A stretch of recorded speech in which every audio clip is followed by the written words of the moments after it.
our country. I really believe that. The White House responding to new reporting from the New York Times, where former White House Chief of Staff John Kelly recounted occasions when former President Trump would speak highly of Adolf Hitler.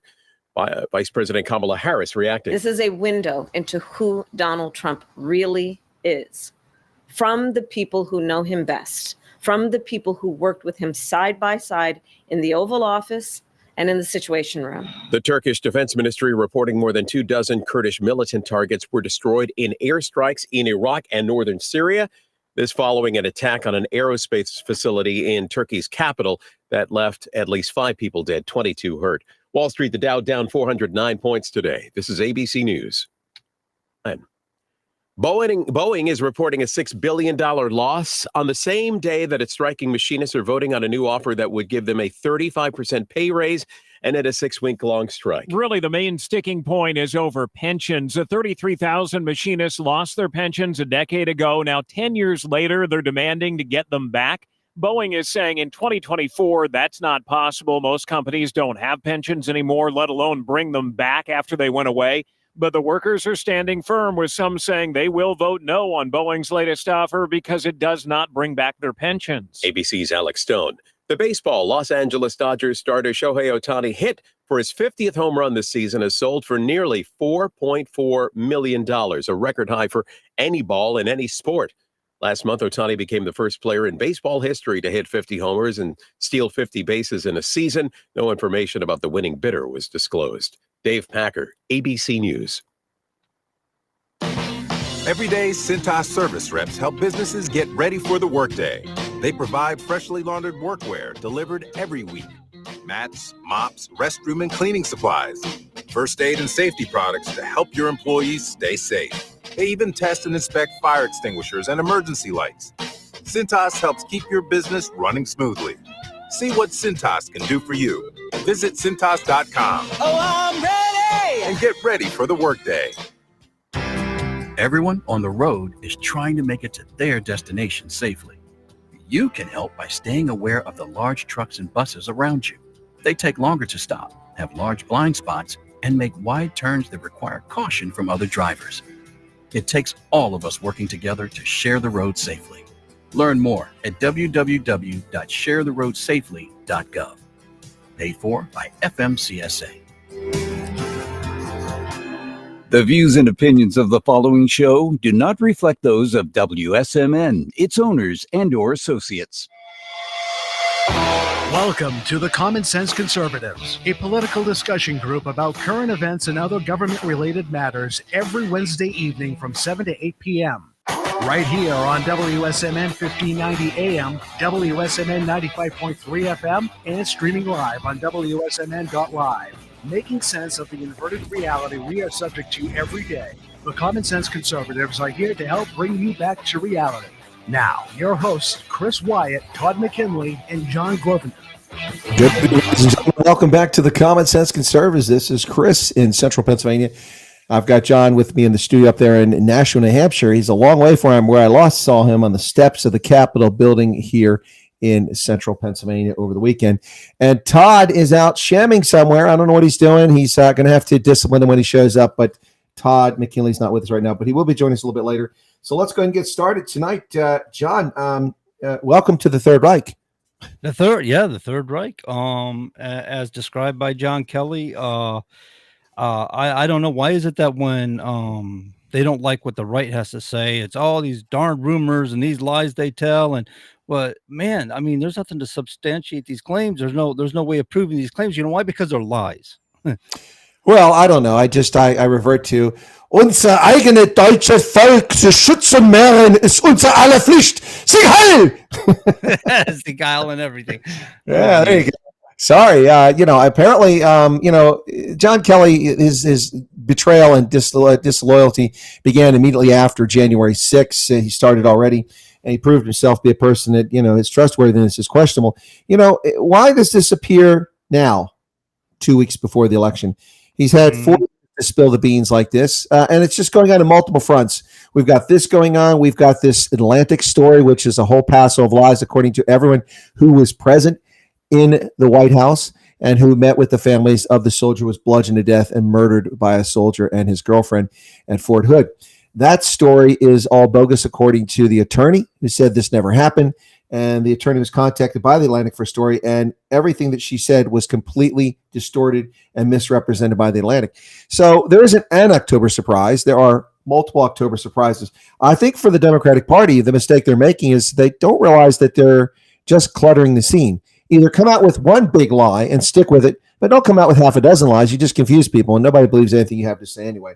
So that's kind of where we're at. So welcome to our audience around the world, especially our audience there in New Hampshire, the home of WSMN, 1590 AM and 95.3 on your FM dial. You can also catch it on the internet if you're somewhere else in the world at wsmn.live. And you can get it also at the Truckers Independent Broadcasting Network, tibn.us. And you can find us on, of course, the internet on my channel, my original channel. That's at Real Chris White on YouTube. And anyway, so that's kind of some of the places where they can find us. John, I see you must have had a message there. So are you back with me now? Oh, yeah. No, I was just shooting Todd a message and wondering if he's going to grace us with his presence tonight, or had he forgotten? I don't know. I doubt he forgot. It's every Wednesday. He doesn't forget. He probably got held up, but he usually shoots us a message, which means if he's being held up, he probably doesn't have the time. He's not free enough to send us a message at the moment. So could be tied up in a meeting. So let's talk about this John Kelly thing. Are you surprised? Are you shocked? Did you expect this? If I remember correctly, John Kelly was chief of staff for 2 years of the first Trump administration. Trump said he let him go like a dog. He said he was incompetent and he couldn't use the services there anymore. And I think John Kelly is scorned worse than a woman who's been betrayed by her man. He's carrying on about this. This isn't his first time doing this sort of thing.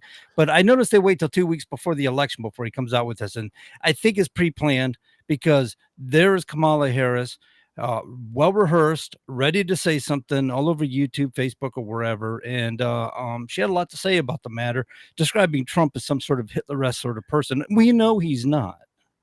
Well, she spoke. I saw the clip. I didn't catch all of it, but it's 4 minutes and 36 seconds in length. That's got to be some kind of record for her to actually have a cogent conversation. So we've got that. We've got this nonsense about the soldier who was brutally murdered at Fort Hood and the lies said about Trump and about the funeral. And the coarse language that they claim that Trump said, I find that shocking and hard to believe. Trump is a bit of a cad, but he's also a very compassionate person who cares about others. Especially someone who lost a family in that fashion. I can't believe he'd ever say something. It seems beyond the realm of possibility. But they think that suckers will believe anything, so they repeat it. And then finally, the other big one we have, of course, is this Bob Woodward, tell-all book, which once again comes out just as an election is about to hit. Now, obviously, Bob Woodward did desperate for money because he's a scumbag leftist who's wasted his life earnings, needs a little bit of cash and coin, and the biggest impact for his crappy lying book would be, right before an election. But nonetheless, one can't help but wonder if these things are all coordinated, as you suggested. Yeah, it's kind of funny. Of all people to come out and speak, Chris Cuomo made a statement. Yeah, I saw that. Did you see that? I can't remember word for word, but he came on, basically said, not all of this is believable, people. And basically he downplayed Kamala Harris. I mean, he just said she's not worthy. She's not what you want. She came in last place. She's not what the people wanted. She was appointed into this position, and he pretty much said she's not qualified. Almost like he was giving a nod towards Trump without giving a nod towards Trump, Yeah, no, 100%. Man, I'll tell you, I'm still fixated on the John Kelly thing as serving, served in the same army he was in, and his conduct is just beyond the pale. It's unbelievable. I'm sorry, he was a Marine. Sorry, he's a Marine, but same military we're in. You got to wonder about these things, Chris. I mean, okay, so Taylor Swift endorsed Kamala Harris, and everybody's all up in arms going, what does she know about politics? And well, it did have quite an influence, especially with the younger crowd and stuff like that. And that's fine. I mean, she got a legal right to, but you wonder, was she paid to endorse, or did she just endorse? And with this John Kelly thing, is he getting a paycheck out of this? Did they seek him out like they're looking for rivals against Trump that have a beef with the guy and saying, hey, you know what, for a couple $1 million, you speak up right about now, it'd be good for us. But you don't have to buy people's disloyalty. You offer them a position in the new administration. That's what you do. Maybe, I don't know. I'm just saying, was he paid? Or, I mean, they can legally pay somebody, say, here's $1 million, speak up for us. Here's what we want you to say, whatever. And I mean, it's unethical. But there are two things. There are two things in play here. Two things in play. Number one, an officer's word is his bond. So you shouldn't be lying. And I don't think the guy's telling the truth. That's the first thing. And if he is telling the truth, he's also betraying the conduct of an officer there, because you don't, excuse me, you don't talk about your boss in that light. That's just something you not do. He didn't commit any crimes. We're not even accused of crime here. The things that he supposedly said are crass, they're vulgar, they're rude, but they were said in private. And they weren't said in public, which meant that they weren't genuine. So this conduct by General Kelly is beyond the pale, reprehensible, and disloyal. When someone does that, look, I worked for a boss that was self-centered, egotistical, and by default a liar, by allowing other people to believe things about his experience and his qualifications and who he was, by not correcting them when they got it wrong. But I've never disclosed anything about that boss, in public. That would just be inappropriate. How can you have people work for you if you can't trust them, keep their yap shut when you're having a private conversation? That goes back to the whole point, that this nonsense about what's his name there that ran off to Russia there, the clown that stole the stuff from NSA. And of course, you got WikiLeaks with Julian Assange. But these people, governments aren't entitled to secrets. Well, of course, they're entitled to secrets. Everyone's entitled to secrets. Banks are entitled to secrets. Husbands and wives are entitled to secrets. Human beings are entitled to secrets. But this nonsense that you can't have a conversation with your trusted advisors without them betraying you is unacceptable. I think the clown you may be referring to was Snowden. Yeah, Eric Snowden. Eric Snowden. Yeah, that guy. That's the guy. Kind of made him a hero or something. He's not a hero. He's a treasonous. He said something. Yeah, no, he didn't say something. He's a lying sack of manure. And Glenn Greenwald is a shameful betrayer to this country. He's a good journalist, but a shameful betrayer. It's probably why he lives in Brazil, another fascist state. But Glenn Greenwald is the guy that met him in Hong Kong and then exposed all this information. And people were killed as a consequence of his betrayal of America. He acted like he's some sort of whistleblower. He never once went to the inspector general about his concerns. No, he was an arrogant young fool who thought his opinion was more important than the national security apparatus of the president of the United States. And so he decided to compromise a multi-billion-dollar acquisition program and jeopardize the lives of many people. And he's a clown. He belongs in prison for the rest of his life, suffering, not in Moscow. So perhaps it's time to repatriate him. We got Brittany Griner back. Why don't we get him back? Yeah, there you go. Get him back so we can deal with him, right? Exactamundo. Yeah, no, but John Kelly, this is not what you do. First off, what exactly is he hoping to accomplish? What does he think accomplishes here? If he thinks Trump's such a bad guy, then why didn't he come forward with this 3.5 years ago, 3 years ago, 2 years ago, 1 year ago? This is clearly just an ad hominem attack. And this combined with all the refutations coming from the family of the soldier slain at Fort Hood, including her sister, the attorney, and all the people involved, not to mention Mark Meadows was the chief of staff in the White House when that story. Clearly, the Atlantic has become the toilet newspaper of record. I mean, people aren't going to read this thing when they're in the can. It's become that bad. Horrible leftist nonsense. Oh, by the way, speaking of leftist nonsense, did you see that the Los Angeles Times did not endorse Kamala Harris? Wow. Oh, she's just not getting it, is she? No unions and no Los Angeles Times. None of them, probably. I don't know. Any of the magazines or leftist rags? I'm not aware of any publication that is endorsed her. I'm sure there may be a few, if not plenty, but I don't know any of them because they're not making big noise about it if they've done it. Usually they make a big splash. Oh, the Boston Globe endorses, Anyway, but it's just, look. This is unbelievable. Millions of people have already voted. I saw yesterday that as many as 15 million Americans are eligible to vote. Well, I don't know if they're eligible to vote. They got ballots. But 15 million Americans where they have already voted in early voting, and mail-in ballots have been returned to states. In this corrupt system we currently have that allows people to pick the day, month, and year they want to vote for the next election. It's ridiculous. So we were lucky enough here in New Hampshire to be graced by the presence of Joe Biden. Flew Air Force One all the way up here and landed in Manchester, New Hampshire, tied up traffic trying to get up there to Concord. To meet in a room about maybe 30 people, 50 people. I don't know. It was hard to tell with the camera angle, but I'm guessing somewhere between 30 and 50 tops. And one ringy dingy, two ringy dingies.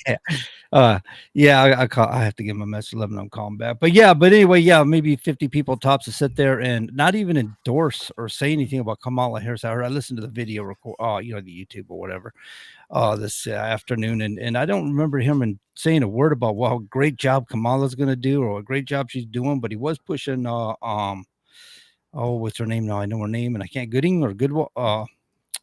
She's running against Lily Tang. I can't think of her name, but anyway, the Democrat. But Yeah, he was talking her up really good, and Joyce Craig, of course, is Newsom 2.0 here in New Hampshire. I mean, we're going to vote for Ayotte simply because we're voting against Craig. You know what I'm saying? It's Sure. just don't have much of a choice. You have to. I mean, we don't want Newsom 2.0, but yeah, I mean, it was kind of interesting listening to him just fumble around with words and being somewhat incoherent, and people cheering him on and telling So those stories, those grand stories of how his son made him promise to stay in the Senate, and here we go again with that nonsense. So you're telling me Joe was being Joe? yeah, more or less. Yeah, I did everybody hear. knows Joe. I don't know if it was the in Lunch Pail Joe. I don't know if it was the New Hampshire visit or something today or whenever it was, but apparently Joe said lock Joe up. That's what he said. Yeah. Oh my goodness! Great. I didn't catch that. I did not. Yeah, catch no, that. I think it happened this afternoon. Maybe I'm not sure, but I caught a quick glimpse on the TV as I was flipping through channels before I just got home.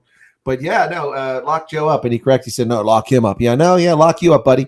Oh my goodness, it's Tardy Sally arriving now, ladies and gentlemen. It's none other than Todd McKinley with his volunteer state flag aligned along with the American flag in the background. Todd McKinley, welcome. Good evening. How are you? Good, sir. How are you? I'm sorry I'm late. I had some school board work and meeting ran a little bit long, so I do apologize. Nah, it's quite all right. We're just teasing you. It's nice to razz you. I mean, I show up for 1 hour of the show when I'm in Africa, so That's what you get, man. You go win elections and you got obligations. Oh, exactly. See, I lost the election. I showed up on time. By the way, John, you said that maybe 30 or 50 people were at that Joe Biden rally. So my comments when we kind of unofficially started that rally on Saturday, this kind of reminded me of a Joe Biden rally. Nobody's here. They were pretty accurate then. yeah, we got hazed a little bit on that one, but yeah, we went down to Harrisburg, Virginia over Saturday and had a little bit of a rally there for Trump, for Republican candidates. We had some guest speakers and stuff, in which case Chris Wyatt was one of them. Excellent job, Chris.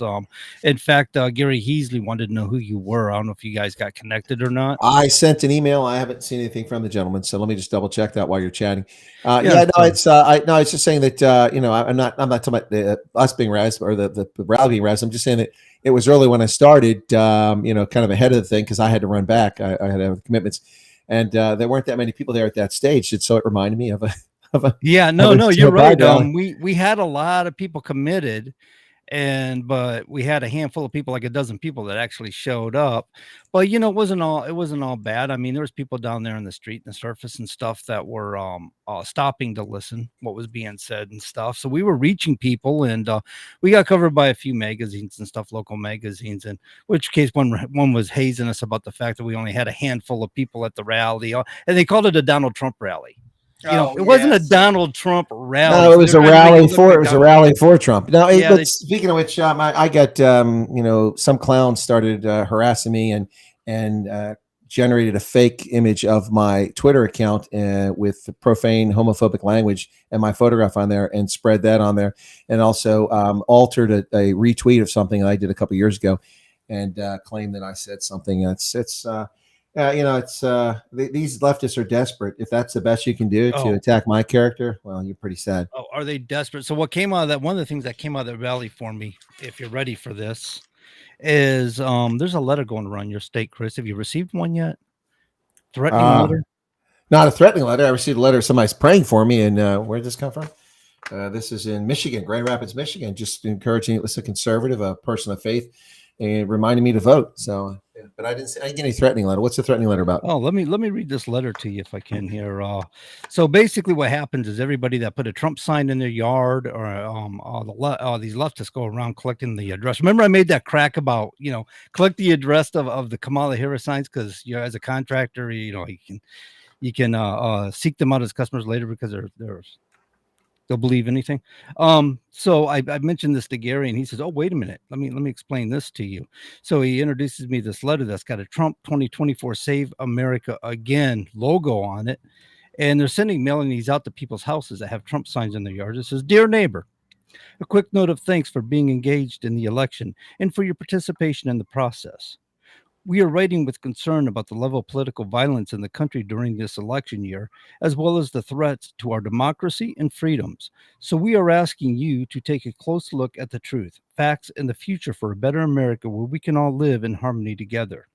Your candidate is a felon, rapist, desecrator, an immoral, flawed man. He is major treason, violence. Some of this is a little blurry on me. Remember January 6th, Charlottesville. So they go on to list all this stuff, right? Putting Trump down. I want to see and read about the put downs for Trump. And it says, you are entitled to all of this. However, this is a reminder that your visible support comes with a price and at a cost. There will be consequences. Should your candidate win, the consequences will be staggering. The country will continue to be divided. The economy will falter, and a recession will be accelerated. The deficit ballooned. The majority will live under the rule of minority. Government will be in my business, the business of my family, and the deficit will grow. The rich will get richer, and by judging by your house, you don't qualify for rich as much as you think you may. But more importantly, we know where you live. Man, this gets threatening, right? We know where you live. You are in the database in the dead of a cold winter's night this year or next and beyond. There is no knowing what may happen. Your property, your family may be impacted. Your cat may get shot and more. Spend some time with your rabbi or pastor or whatever religion you follow and dig into the meaning of morality and reconcile the hate with your maker. Face the truth and understand the facts. Stop being lazy. Question your commitment to a cult. He is the biggest threat to our country and does not understand the idea of America and define George Washington by the founding fathers. This is so moronic. It's incredible, guys. Yeah. They're sitting there talking about how we're the violent ones. We're the threat. Well, he's threatening your life and limb and your property. Look, the first part there I thought was self-description. The country is in the danger. The government will be in your home. The government will do this. That's what the Democrats have been doing. That's what they've been doing for the past several years. That's why America is collapsing.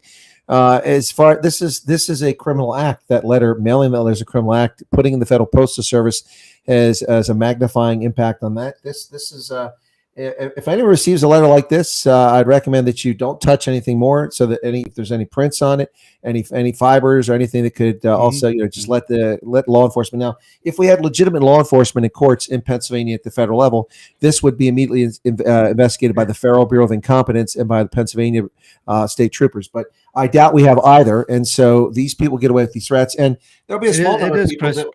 It is my understanding that the FBI is supposed to be investigating this, but as you said, I mean, you might as well put the Secret Service on it. Then we know nothing will happen. Right? Let's put it on the back burner here, and we'll investigate it. Sure, some decade from now. Exactly. So, I mean, look, they allowed the Black Panthers to physically intimidate and threaten when they were armed outside of Philadelphia voting booths when Obama ran for office, threatening white voters, and they got away with it. And of course, Eric Holder's Department of Injustice did nothing about it because these people are just racist. Speaking of racist, I'm very comfortable calling Kamala Harris a racist now. Racist is somebody who thinks there's a difference based on people's ethnic origin, their skin pigmentation, and either does something for a group of people or against the people based on that fraudulent belief. Well, she seems to think black men are more important and better than anyone else, and she's offered an unconstitutional, premium plan of loans fully forgivable only to black men. Equal protection under the 14th Amendment says that you can't do that. And the list goes on and on. She's come up with things for first-time home buyers, for immigrants. This is illegal. And we've already had the illegal, immoral, and idiotic affirmative action program in this country for 5 decades, which undermined outcomes in this country and retarded this country's progress and did not enrich or improve the lives of people it was intended to. What would have enriched and improved the lives of people it was intended to would be some discipline, some order, some parental involvement, and proper schooling for black kids in urban centers where they are getting no education. Then they would get literate, graduate high school, and have a fair chance to go to school. But giving those same kids a leg up to go to the Michigan Law School when they're not qualified for it is not leveling the playing field. It's distorting the playing field, and it's racist. And Kamala Harris is a racist, flat out. And, if she was white and she said these things, she'd still be a racist because anybody can be a racist. It doesn't matter even if you're racist against your own group. Yeah. So they talk about violence. The election's coming up in a couple of weeks. Donald Trump, let's say he wins. I think he's going to win. But I don't want to count the chickens before the eggs hatch. But here's the thing: who's going to be out committing violence? If Donald Trump wins, it's going to be the left. They're going to go out Antifa and droves committing Black violence, Lives Matter, committing violence. If Kamala happens to win, quote unquote, air quotes, nobody on the right, maybe a few people here and there, are going to go out in mass and protest and burn things, kill people, beat people up, anything like that, threaten anybody. It's not going to happen. It's not going to happen at all. But so who's the violent people here? The people who send these letters and threaten people, threatening to kill your cat, for crying out loud. I don't think you have a cat. But Shoot your cat. The party that wants to Yeah. take your guns away is the same party that wants to shoot your cat. Of course, you can shoot your cat with a bow and arrow too. right, right. But let's be very clear. You know, that's hypocritical. That's just a way of controlling you, taking away your guns or anything like that. Come on. You want to be clear. Let me be very clear. So to your point, Chris, they have no respect for the U.S. Constitution, none at all, and this is exactly why they want to call it a democracy, because it's rule of the minority, 50+1, and it's about what the minority wants, regardless of what the law says. It's about what the minority wants in a democracy. No, you mean the majority, 50+1. Yeah, what did I say? Minority? Yeah, majority.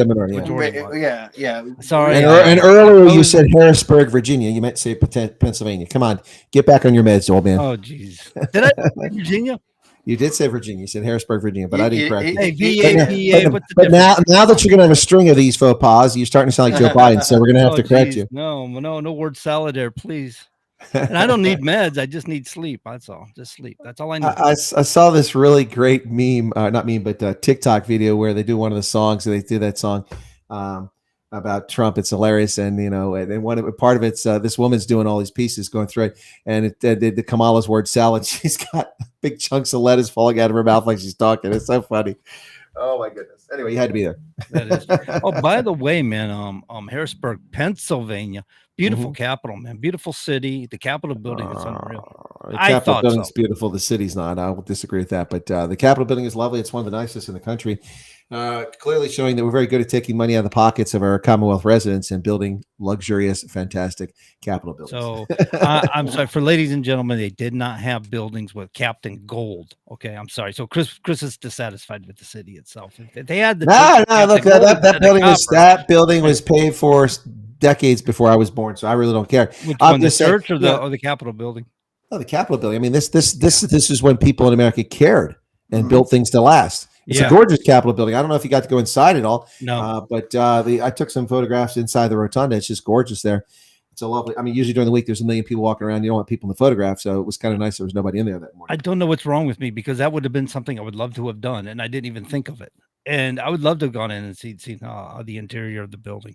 I went around the whole building. I went up the stairs and the backside and stuff, took pictures from up top there. The fountain is awesome. Well, I'll try to put all the pictures in a short video and stream them together and let you see that, so you can take. Yeah, it'd be cool. Yeah, I'm not sure when I'll get to it. I'm a little busy, but I'll do that. Yeah, you're like me. You're wrapped up in everything. That's the problem. You got so much going on, man. One man can only do so much, but you're trying to do the work of 10. Yep. Ain't it the truth? But listen, whoops, the heck is that? That's conservative. We just work hard, I mean, we don't get around collecting a paycheck. No, we just work as opposed to the other side. We just work. They just want handouts out of our pockets. Yeah, so I want to go back to the rally real quick here. You say you had a dozen or so people there at the rally.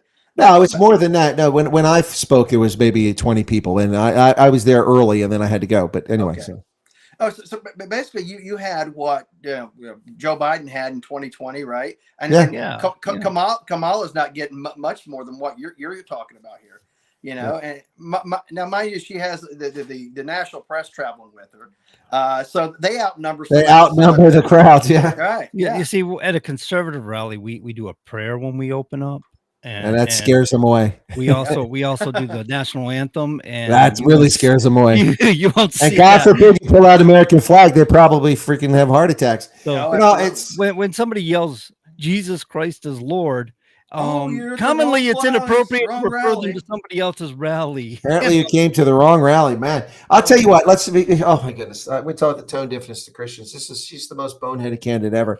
But when the rally on Saturday. Elon Musk held a rally in Harrisburg that afternoon, and then Donald Trump was also in Lancaster. Everybody left Harrisburg; it was completely empty. They're all in Lancaster. But the stupidity of this candidate, she's the dumbest candidate probably in the history of the United States running for president. I mean, she skips out on the Al Smith dinner. Are you serious? Yeah. Are you serious? 22% of Americans are practicing Catholics. That's 1 in 5 votes potentially. You've just annoyed. And if you didn't think you annoyed them, when you took this, I have a scheduling conflict, I can't come, And then you're like on last minute, we're going to send you a video. Getting the Saturday Night Live, Molly, whatever, Shannon, whatever her name is, that clown on her doing her very insulting Catholic schoolgirl impersonations. Superstar, Mary Catherine. I hate that. That's why I don't watch Saturday Night Live, because it's insulting to people of faith. Getting her on there with the scripted thing where she does all the talking didn't occur last minute. This was recorded long in advance. This was coordinated long in advance. You're a liar. You're a liar. You're a pathological liar.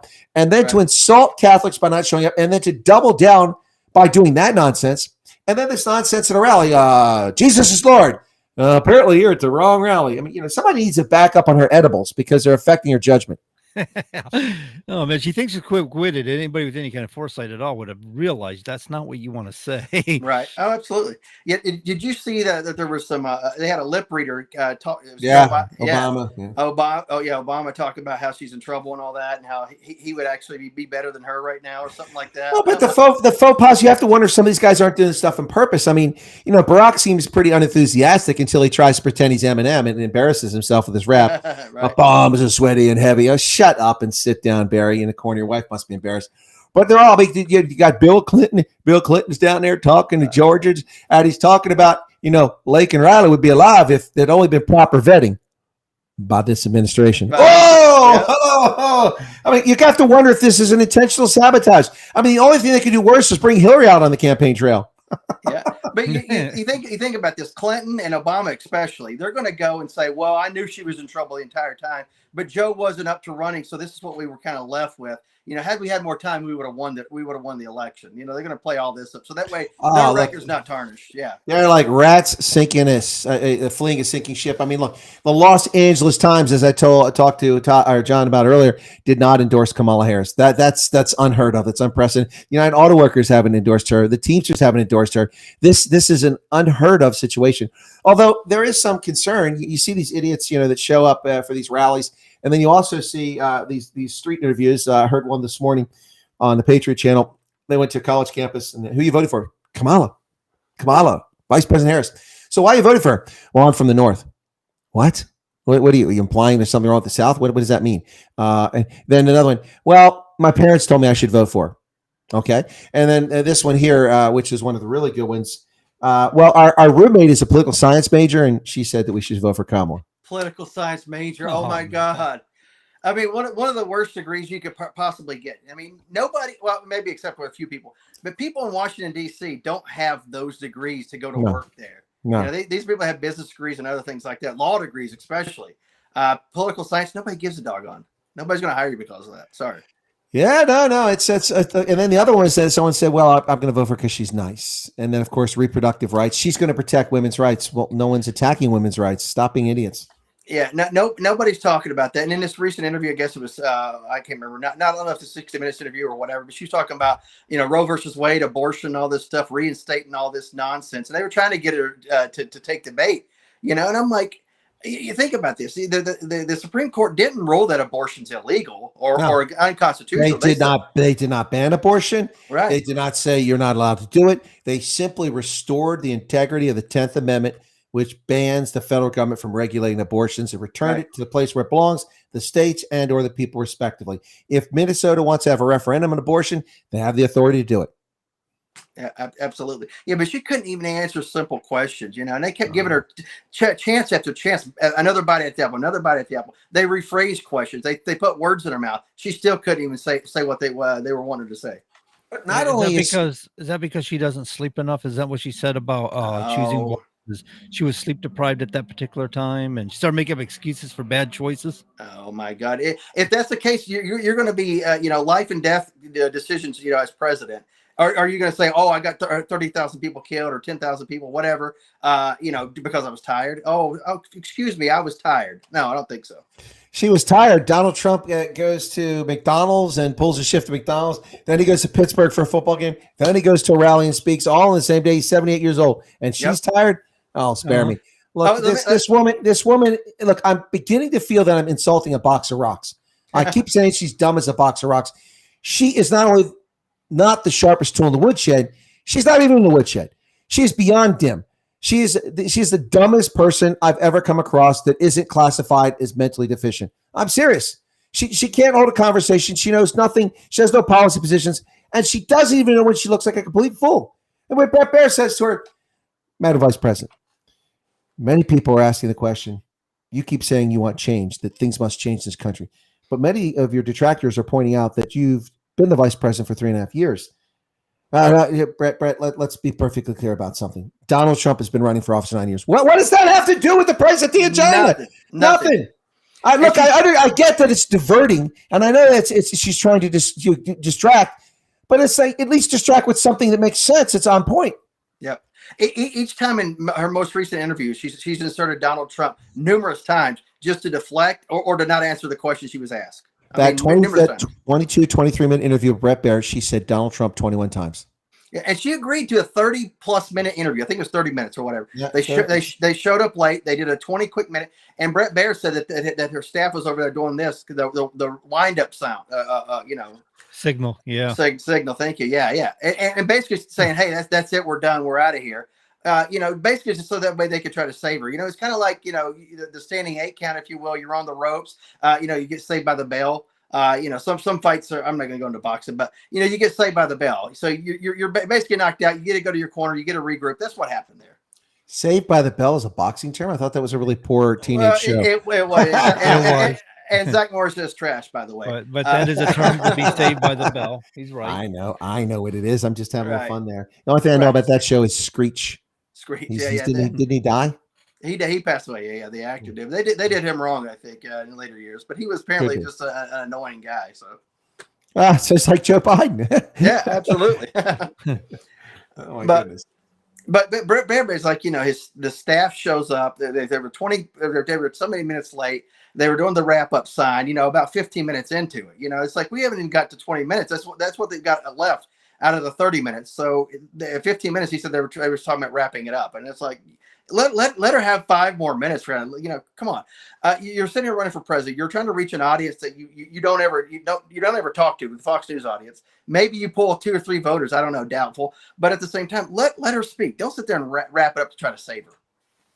Yeah, no doubt about it. But look, I think that in some respects she was a winner in that because she actually showed up, even though her performance was terrible. I think a lot of people didn't expect her to show up on Fox. But you gotta say, hey, look, I'm just taking a look real quick here at Real Clear Politics.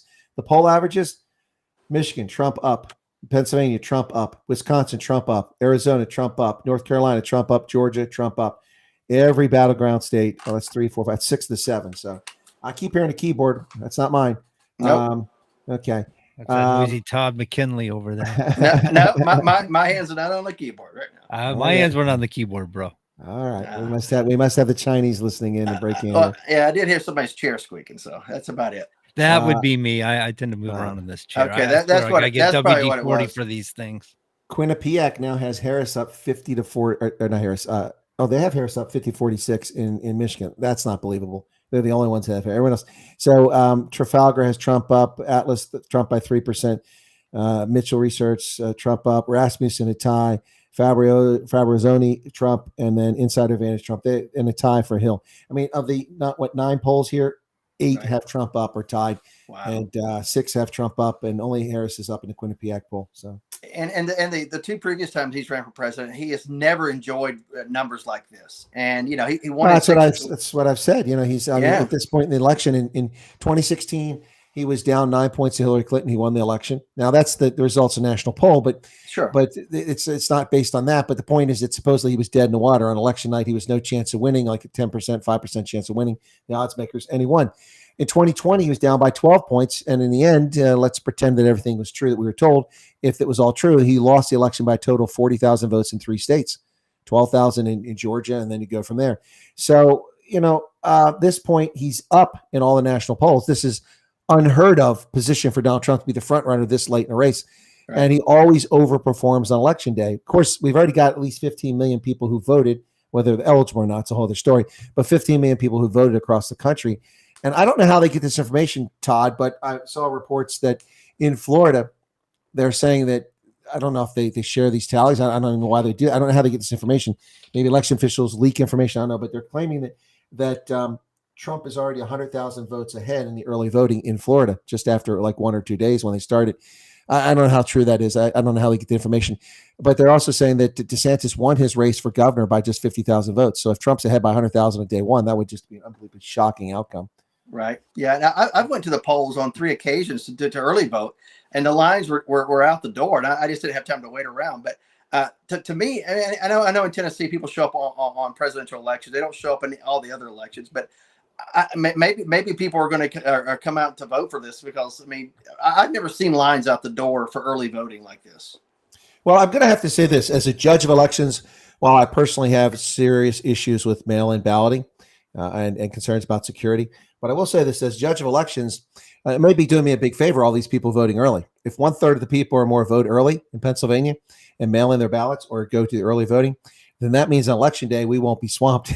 And I know it looked like a 2016 election day in Pennsylvania. I was still active duty and voting in Ohio, and so at a local polling station, I showed up after work. I jumped in a line. There were easily 1,200 people in this peri-urban rural area at the polling station, the township office, and I stood in line for an hour chatting with people, just enjoying the day. And then I said, "Okay, I'll catch you guys later. Where are you going? You giving up?" I said, "No, I've already voted." "What do you mean you already voted? What are you doing standing in line?" I said, "No, I'm in the Army. I voted by federal absentee ballot. I haven't stood in line because I've been overseas for the last 30 years. And so I just wanted to experience the standing in line." Like they all smiled. So, standing in line. I love it. That's good. Well, it was pretty cool. It's part of a historic event. The swamp got pushed back. Unfortunately, not far enough. Nope. We didn't drain it enough. I was going to say, if you like standing in lines, man, take a trip down to Disney World. You can stand in line for hours and hours. And it reminds me of the South Park episode, where they had what was called the line ride. It's like you give them a ticket, you wait in this long line, and at the end you walk out of the line. And you're like, "What the heck was that? What did I just pay for?" Oh, it's called the line ride. It's a very long line or whatever. I can't remember what they did, but basically you stand in line, you pay your money to stand in line. I don't know. I do not like lines. I'm just saying that it was the experience of having, going to the polling station, which was something I had not done since 1988. It wasn't until 2016. And then I didn't have a real experience standing in line to actually vote again until 2020, because I was still voting absentee ballot until I retired 2019. So, yeah, people take it for granted. But to me, it's an important civic duty. I mean, I'm not talking about voting. A lot of people take that for granted. But I'm saying that the experience of going there and doing it. Being able to vote, great. I've had to be able to vote, but I've done federal absentee ballot. It's not as satisfying sitting on your kitchen table, marking the circles, putting it in the mail, and slipping it and sending it back through the federal postal service via the Army post office to get your vote counted. Yeah. It's much more satisfying to go and pull the lever, like the fruit machine there, the slot machines in Vegas, or here in our case, voting machines. Do you have? You got a lever to pull? Dominion. No, I'm just kidding. There's a lever being pulled. All right, somebody's lever's getting pulled. Actually, we do have Dominion machines, but no, we have to get a Sharpie and fill it in like that. Yeah. Oh, then with Todd, he'll be hearing out. So he's you look. I mean, the guy lives in the Tennessee Valley Authority. They're still stuck in 1930s Depression era. So there he is. Todd, you got to move to a part of the country that has modern telecommunications. Yeah. There's this thing called broadband. I mean, your 9600 baud modem dial-up isn't cutting it, brother. Todd doesn't know what a microphone is. How's he going to get better internet? Oh, you know what I heard earlier, John? I didn't realize this, but I heard that Todd has a dot matrix printer. Oh God. A dot matrix printer. Yeah, John has to go, what's a dot matrix printer? Yeah, the little back in the old days. Little paper on the side. Do you have to load your operating system with 5 1/4-inch floppies there, Todd? Right. No, I will be upgrading very soon. Don't worry. But I hope so. But yeah, don't worry. Yeah, but I think my router's I got to get a new router. It's a whole thing. Yeah, whatever. Oh, you just need to upgrade on everything. I will eventually. Okay. I just got to. I didn't say get one. I say you just need one. Oh, I will. Don't worry. I think Todd is broadcasting on a non-smartphone. That's part of the problem. He's on dial-up. Yeah. It's a rotary phone. Yeah. One ringy-dingy, two ringy-dingies. I heard this whirling sound earlier, and then the video froze, and I realized the hamster slowed down on the wheel at Todd's place. Yep. That was He's it. got his wife on a bicycle with a generator for backup. Hey, I watched that. That's Green Acres, man. Green Acres. Backup. Oh my goodness, yeah. All right. Anyway, now that we're just done ragging all over East Tennessee, the volunteer state. Well, they did have Helene there, not all that long Oh ago, yeah. so. Oh, we're still recovering. A lot of counties are going to have dude, years to recover. Yeah. In North Carolina, the same thing. It's pretty bad. yeah, it's going to be a long recovery. Yeah. Hopefully nobody else gets hits this year, because it's bad enough for them, man. And maybe if nobody else gets hit, they can get the assistance they need. Right. So, Todd, the Pitch and Forge area, did it any real damage down there? I don't know how much damage. It didn't get hit as bad as, say, Greene County, Unicoi County, and Johnson County, big time. It was predominantly right there in the gorge, wasn't it? Where people got hit. Yeah, and basically, like I said, Western North Carolina, and of course the counties that border North Carolina got hit because the water comes down through the rivers, and it just flooded out, the highways, interstate, and towns, and so forth. Yeah, it's bad. Yeah, that's what happened. It came off the highland or the mountains and stuff, and yeah. Yeah, but normally hurricanes that do come up through this region just keep going, but it just stopped right on top of us, and it just dropped all that water, and it didn't go anywhere. So, well, it wasn't even a hurricane; it was a tropical storm when it hit that area. But I figured once I heard what happened, it stalled. Yeah, and of course the ground wasn't able to take the water that quick. It was falling at such a rate that the ground couldn't absorb it. Yeah, you had basically a West Coast mudslide. I mean, what happens out west, that's basically what happened there in the Carolinas and Tennessee. Yeah, essentially. Yep.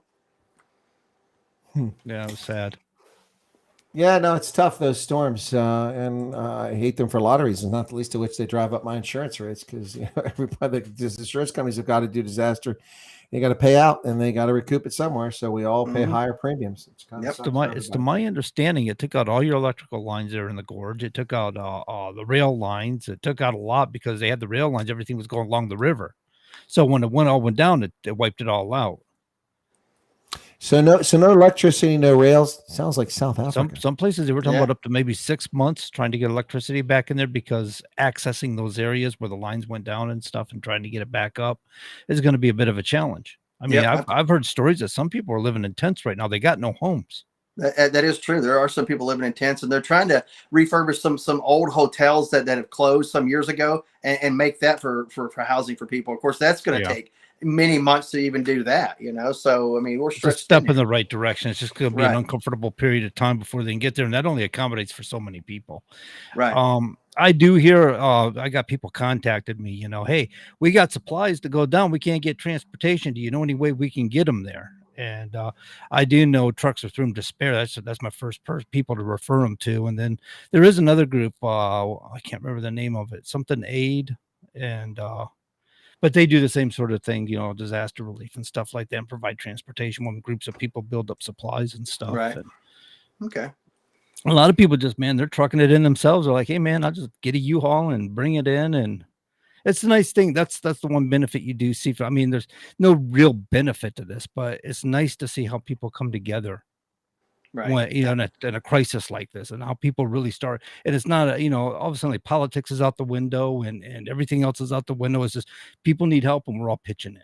Right. Well, and you think about this, the people that don't know, what FEMA does. I mean, I've heard, over the past several years, FEMA this, FEMA that, occasionally when there's a hurricane.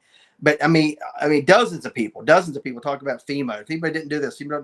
FEMA doesn't come and fix your house. FEMA doesn't come fix the towns. They manage all the different agencies. They manage all the different aid that's coming in. That's what they do. They don't come in and dole out, here's you millions of dollars worth of checks or whatever. You have to apply for these things. And it's temporary aid. It's not to make you whole. It's just to give you a Band-Aid, basically, a Band-Aid fix. Mm-hmm. FEMA's not there to fix everything that's been destroyed. I'm sorry. Well, that's part of the problem. People don't understand the role of the Federal Emergency Management Agency. But to be fair, they weren't present in North Carolina. That is true. That is true. So they do. I mean, that's valid criticism. Well, but the other stuff, if FEMA hasn't been here to do this, do that. FEMA doesn't do all these things that people think they do. FEMA doesn't have backhoes and dozers and helicopters. Well, they procure them if they need to. But the thing of it is your first line of recovery are your locals. You Yeah, need right. those locals, and that's what they do. People get together. You know, you got the sheriff's department pulls people together. You got the fire Yep. department pulls people together. It's those locals for those first 2 weeks because it took Well, FEMA that's a maybe little 2 weeks to get difficult. set up. So, Yeah, but John, that's a little they're in the middle sorry. of it too. Go ahead. That's a little difficult when the police station, the fire station, the DOT transport hub are floating down the river. Yeah, It is. And that's It's a what happened. challenge. That's what happened in Yeah. North Carolina. You know, it's it's just But the they western part were of the there, state. and you've got locals like say down. I don't know about North Carolina. I know I'm not certain where they're centrally located, but you guys something called the Cajun Navy, yep, right. Kids name. and that's your people. You know, your average everyday citizen stuff that come together for a crisis like this. Until the FAA and Pete Buttigieg there tell people that you can't use your drones to rescue people, even though there's nobody from the military, the guard, or from any service hunting for people. Only their neighbors are doing it. Right. So that became an issue with FEMA as they become a bunch of control freaks. You know, policy is an issue, and this is why it's important. You know, it's coming on an election like this. This is why it's really very important for us to really think critically about who we're voting for. And this is why so many of us look at Donald Trump, because the man is willing and able to take action. He's willing and able to put policy in place that's going to best benefit the people. Where Kamala Harris is going to sit there and follow the Joe Biden policy schemes. And the problem is FEMA has things set up where as a carrier, you have to be registered with FEMA or you can't carry disaster relief. How does that even work? How does that work? Because now you're hourglassing this, right?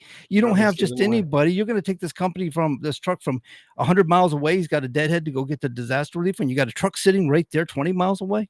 Right. I mean, time is of the essence.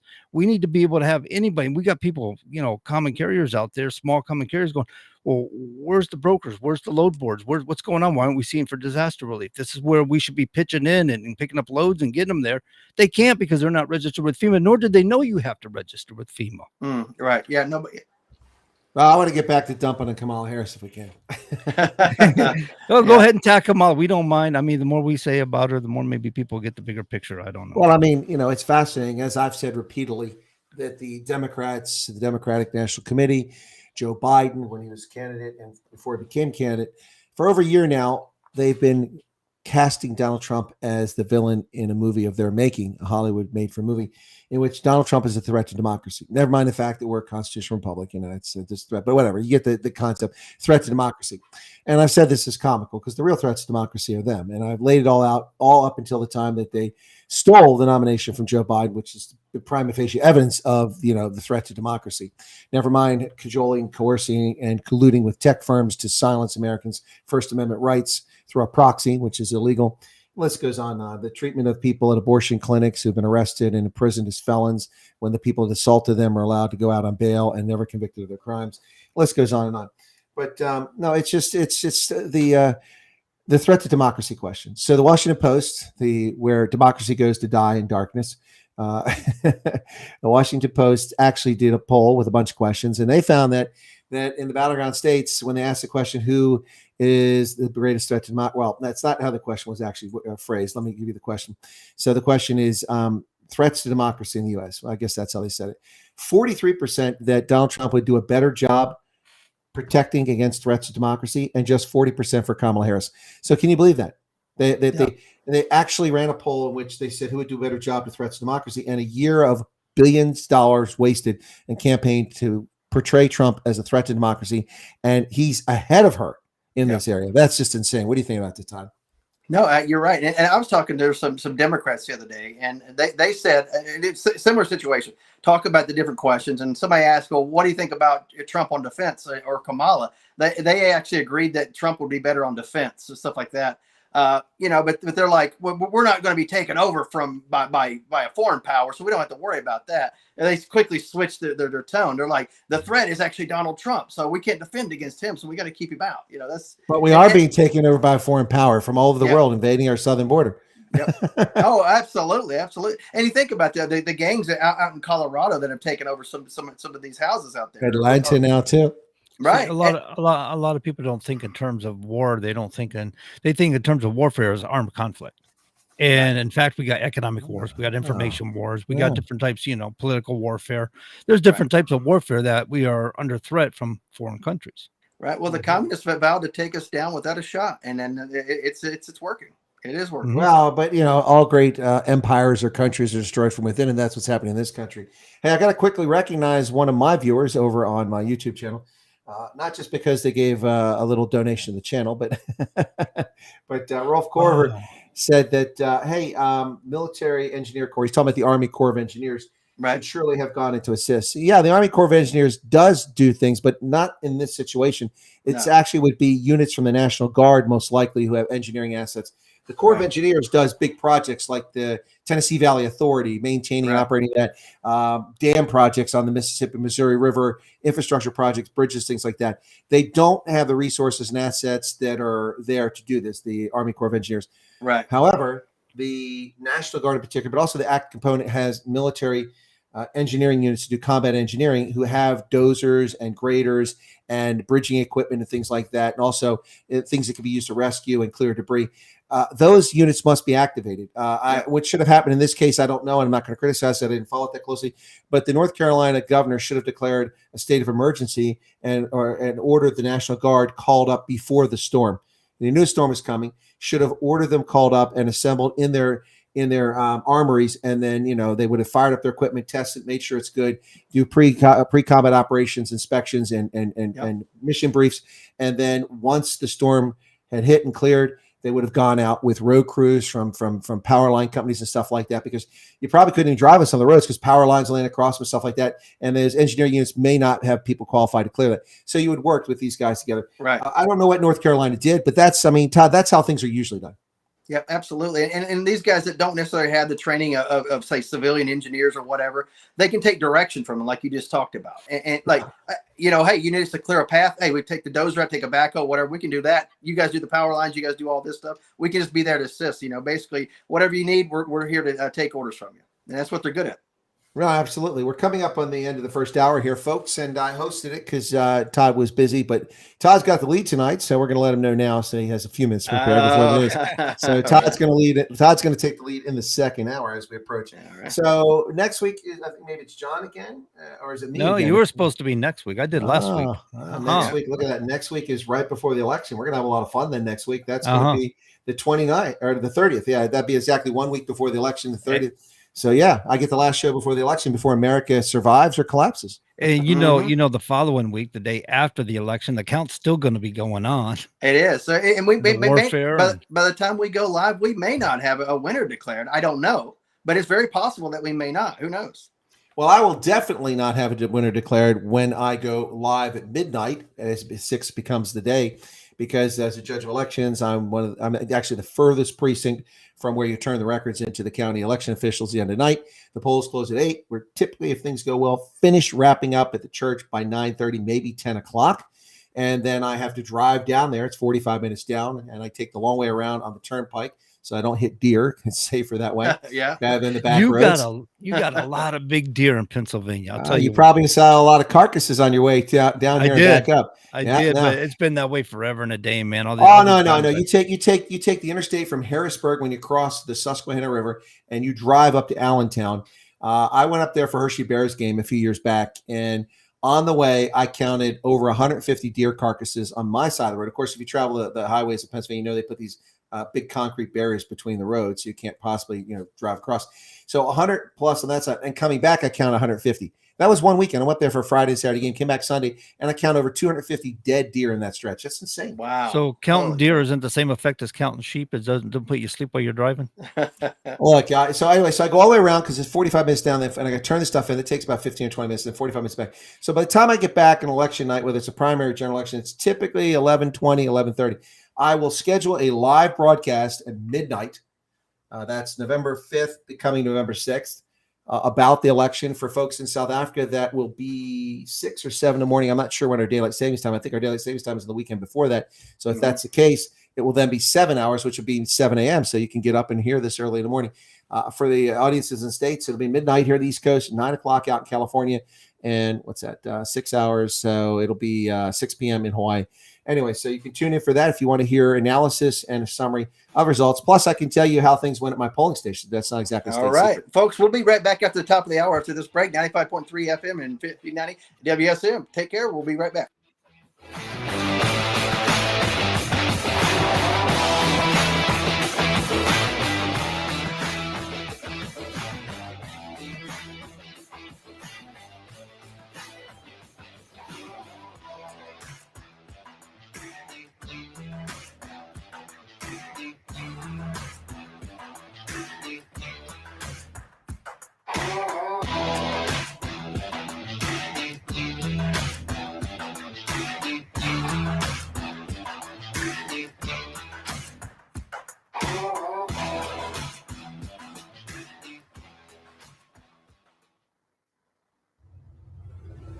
WSMN 1590, WSMN 95.3 FM Nashua. Listen, watch, and stream at wsmn.live. ABC News, I'm Dave Packer. 12 days until Election Day, the presidential campaign's in high gear. In swing state Pennsylvania, Vice President Kamala Harris stopped by a deli in Philadelphia for a volunteer appreciation event and thanked those who've been helping her get out the vote. God willing, we are going to win. Former President Trump denying claims by his former chief of staff, retired four-star General John Kelly, calling his former boss the definition of a fascist who wishes to rule like a dictator. A deadly E. coli outbreak linked to McDonald's Quarter Pounders. Dozens sickened in at least 10 states. Quarter Pounders are now off the menu in 1 in 5 restaurants. Terror attack in Turkey. Suspects targeting an aerospace company. At least 5 people killed, more than a dozen injured. Turkey says it responded by hitting Kurdish military targets in Syria and Iraq.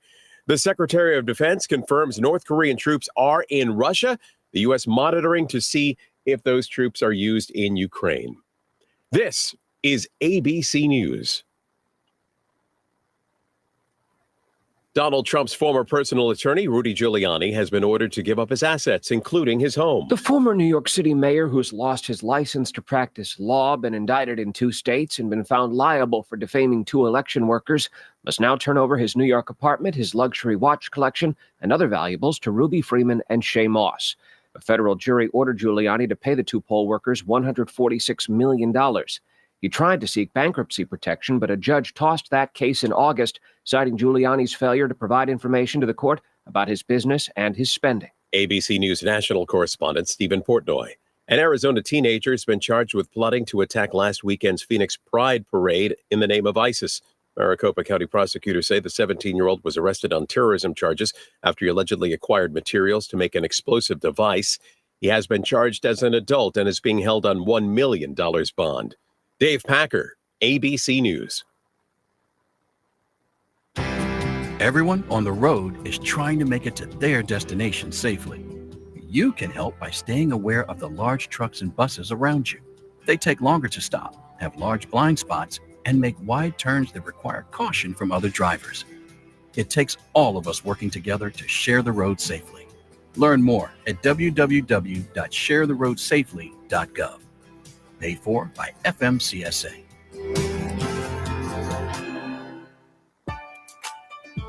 Come on in to Total Wine & More. Prices much lower than a grocery store. Spirits, wine, beer for a whole lot less. Walking down the aisles makes you stop and say, yes. From mixing cocktails, a friendly get-together, or a brunch outdoors, Total Wine has everything you need and more. With the lowest prices and best selection for over 30 years, you'll always find what you love and love what you find. Only at Total Wine & More.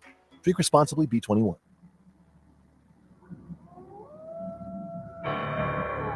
Welcome to Campers in RV of Merrimack, New Hampshire for our monster of a sale. Get ready for this spine-tingling savings event on our entire inventory of travel trailers, fifth wheels, and motorhomes, and we're scaring up some fantastic deals just for you. With falling interest rates and unbelievable prices, it's a combination to die for. We have RVs that are perfect for spooky movie nights and ghost story sessions around the campfire.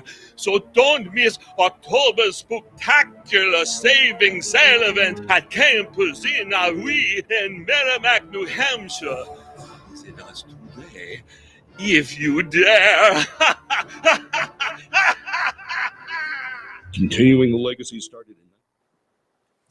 All right. Hey, folks, welcome back to the Common Sense Conservatives, right here on 59 AM, 95.3 FM, WSMN, joined by my co-host, Colonel Chris White there in Central PA, and John Grosvenor holding down the studio there in Nashua, New Hampshire. So, John, let me ask you a question. I've been meaning to ask you the last couple of weeks about whenever you hear that commercial, the FMCSA commercial, what do you think there? Or I can't use the choice words I have for that particular organization, but I don't remember what the commercial was. I caught it there at the top of the hour before we started the show, and I heard sponsored by FMCSA, but I've heard NHTSA and FMCSA play on this before. Right, right. I think to myself, wow, there's our tax dollars being put to good use, right? They can't seem to get regulations proper. They can't seem to handle what they're supposed to be doing.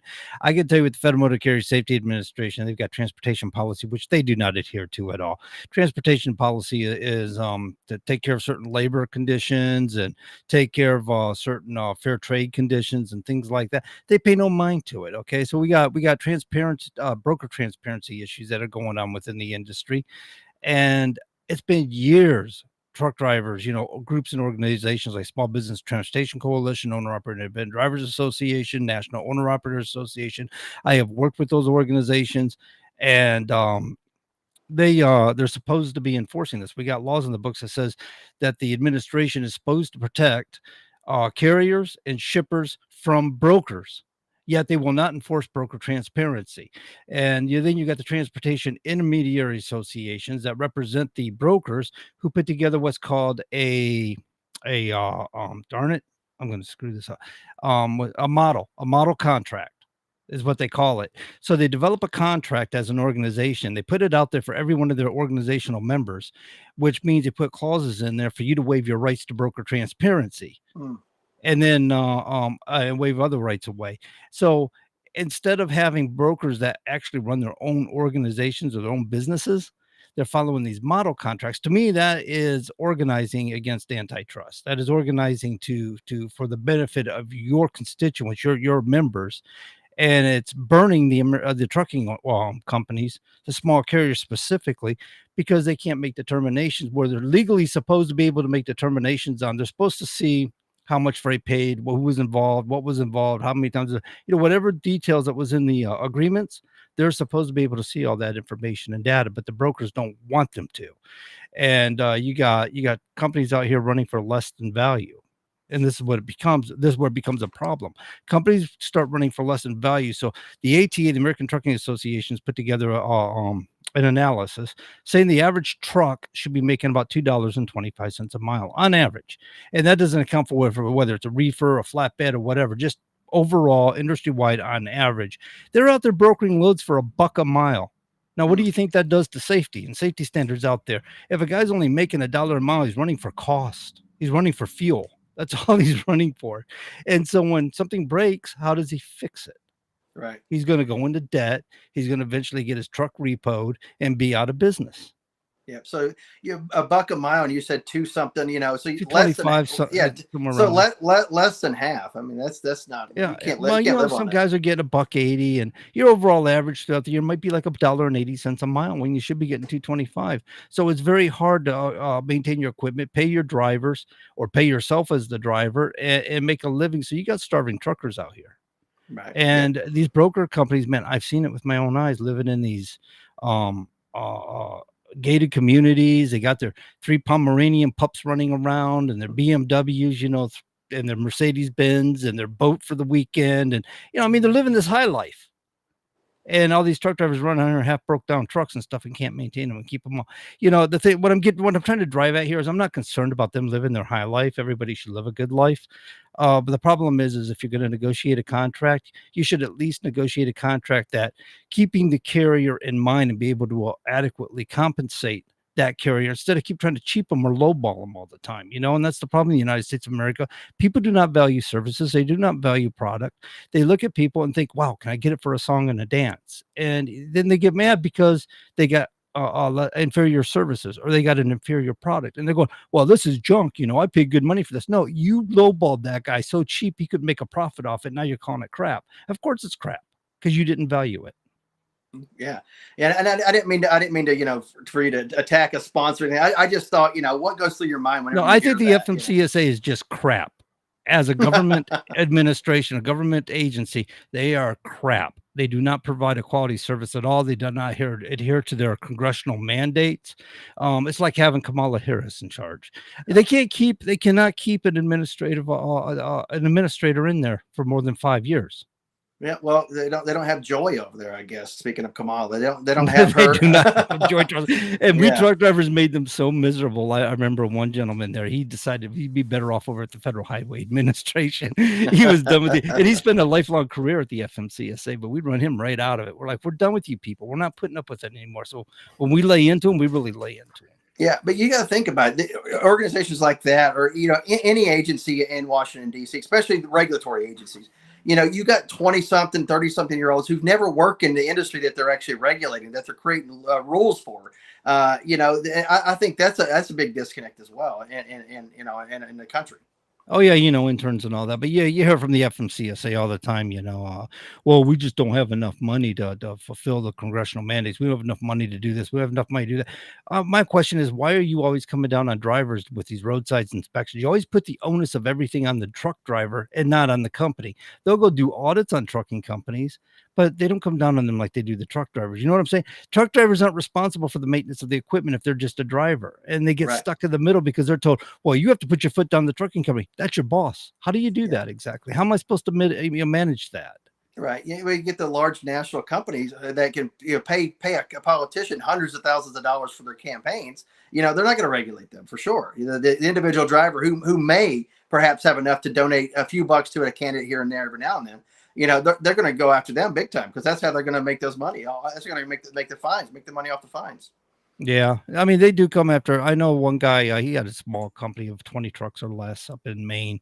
He's since passed away, really nice gentleman. And I was coming down on him because he wouldn't stand up against the ELD back in the day. I know Chris is wanting me to talk about the ELD, so I had to mention it. So, really. But he and I were butting heads pretty bad. I'm like, dude, you won't even stand up with us. You won't even stand up against us. You're just going to roll over and take it.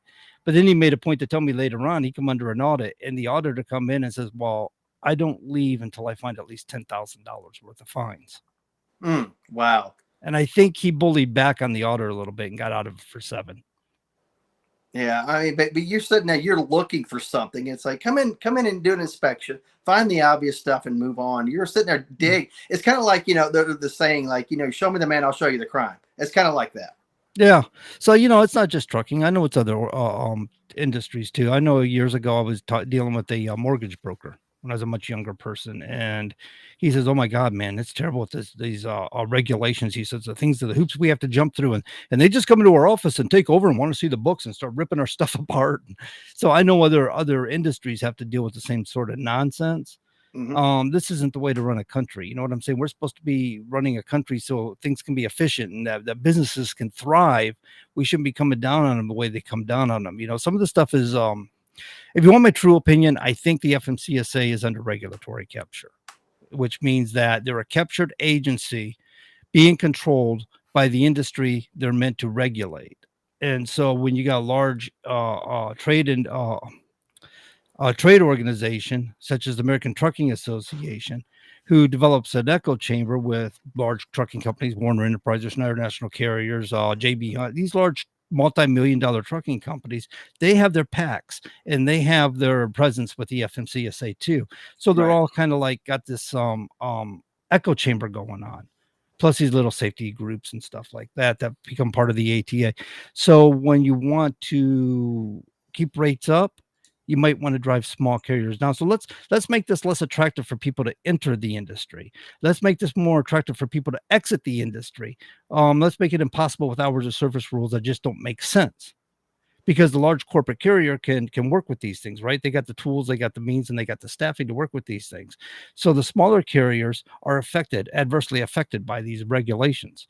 The hours of service rules just don't make sense. I hear from truck drivers all the time. I am way too tired, especially since the ELD was implemented. I am way too tired to be driving on the roads these days. But the problem is I have to drive tired to be productive. And when I'm rested, I can't drive because I'm shut down by the hour. So if you spend 6 hours at the dock and you slept 4 of them, you don't necessarily need to take a 10-hour break. I was already down for 6, but mandatorily I moved my truck, go to the truck stop. I moved my truck. Now I have to take a break for 10 hours in order to capture my next 14 hours. So I've got lost productivity.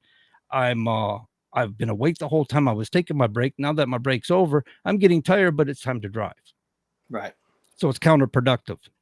So it creates a dangerous situation for everybody on the road, is what you're saying. It does. It's amazing. Truck drivers, due to the circumstances, truck drivers are pretty phenomenal, I think, because they have the lowest impact for accidents. They have the amount of accidents that could be happening from what I'm describing. Truck drivers, I think, pretty resilient. I think a lot of that is they're just like, you know what, I throw up my hands, I'm taking a break, and I'm going to take a rest period because I'm drowsy. I can't drive, with my eyes closed. Right. So, but here again, what you have is truck drivers that take the necessary step for safety, but it's costing us productivity. And if we didn't have these nonsense rules in place, truck drivers could utilize their time more adequately and we could be more productive on the road, get freight moved. We wouldn't have supply chain issues that you've been hearing about since 2020. Right. Well, I want to switch gears here real quick. I don't get the Colonel's take on it. We just heard in the news break there, North Korean troops in Russia may or may not go take part in Ukraine. What are your thoughts on that? What from your standpoint, what are you seeing? Well, I'm not surprised. Before Stalin ever went, before Putin ever went into Ukraine, he had the concurrence and approval of the Chinese communists who offered to buy his timber, his steel, and his oil because he knew he wasn't going to be able to export to the West and do it on a barter basis, thus assuring that Russia's economy would not be in trouble. So while the Chinese deal with us every day, they basically violate sanctions against Russia by doing that. North Korea is a Chinese proxy and a friend of Russia. So it's not surprising to see this at all. What I would expect to see is that the North Koreans were sending their special forces there. Now, they're well-trained, they're effective, but they have no initiative per se, and they cannot operate independently for long periods of time, despite the claim they can. They're much better than the average North Korean troop, but most North Koreans are in the military because they want something to eat rather than starve to death. And they're conscripted. So if the North Koreans want to send 10,000 cannon fodder to fight for Russia, that's on them. That's 10,000 corpses they're going to have to return home. We've already seen reports that supposedly some North Korean troops have been sent there, and 22 of them apparently defected when they first arrived. I'm not sure. I'm not sure what that means, other than thank God we're out of North Korea. Now let's just try to run anywhere we can. But it's not going to make a dent. It's not going to change things. The war will only end when the leftists are gone from political control in the United States and ration and reason return to the White House.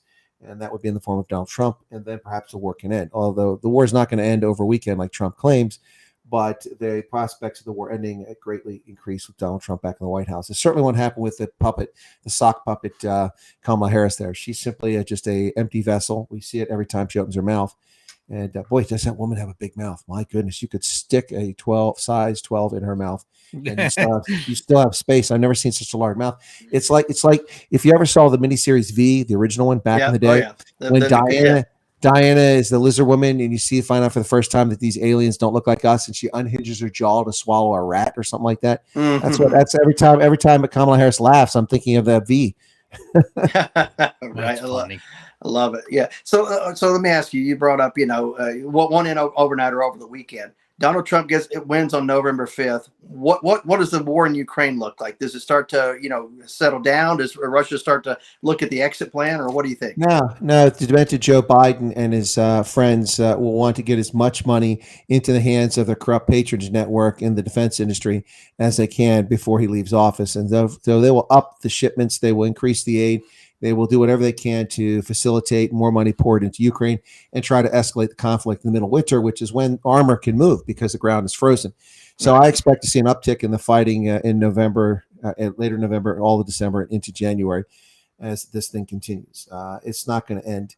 And then, they'll try to impeach Donald Trump for having his incoming national security advisor speaking to the Ukrainian and Russian government trying to end the war, because of course you can't do that according to the Democrats unless you're a Democrat. Ooh, what the heck is that? Right. Anyway, Exactly. Yeah. They'll try to impeach him before he's even sworn into office again. Yeah, no doubt about it. Listen, I'm sorry. While John was waxing on about the trucking industry, I was listening, but then I started thinking about the state of America's economy and the fact that Denny's is closing 10% of its stores nationwide, 150 Denny's locations, the iconic image of America, open 24/7, breakfast any time of day. Denny's, 150 closing. You can't hear Denny's without thinking Grand Slam.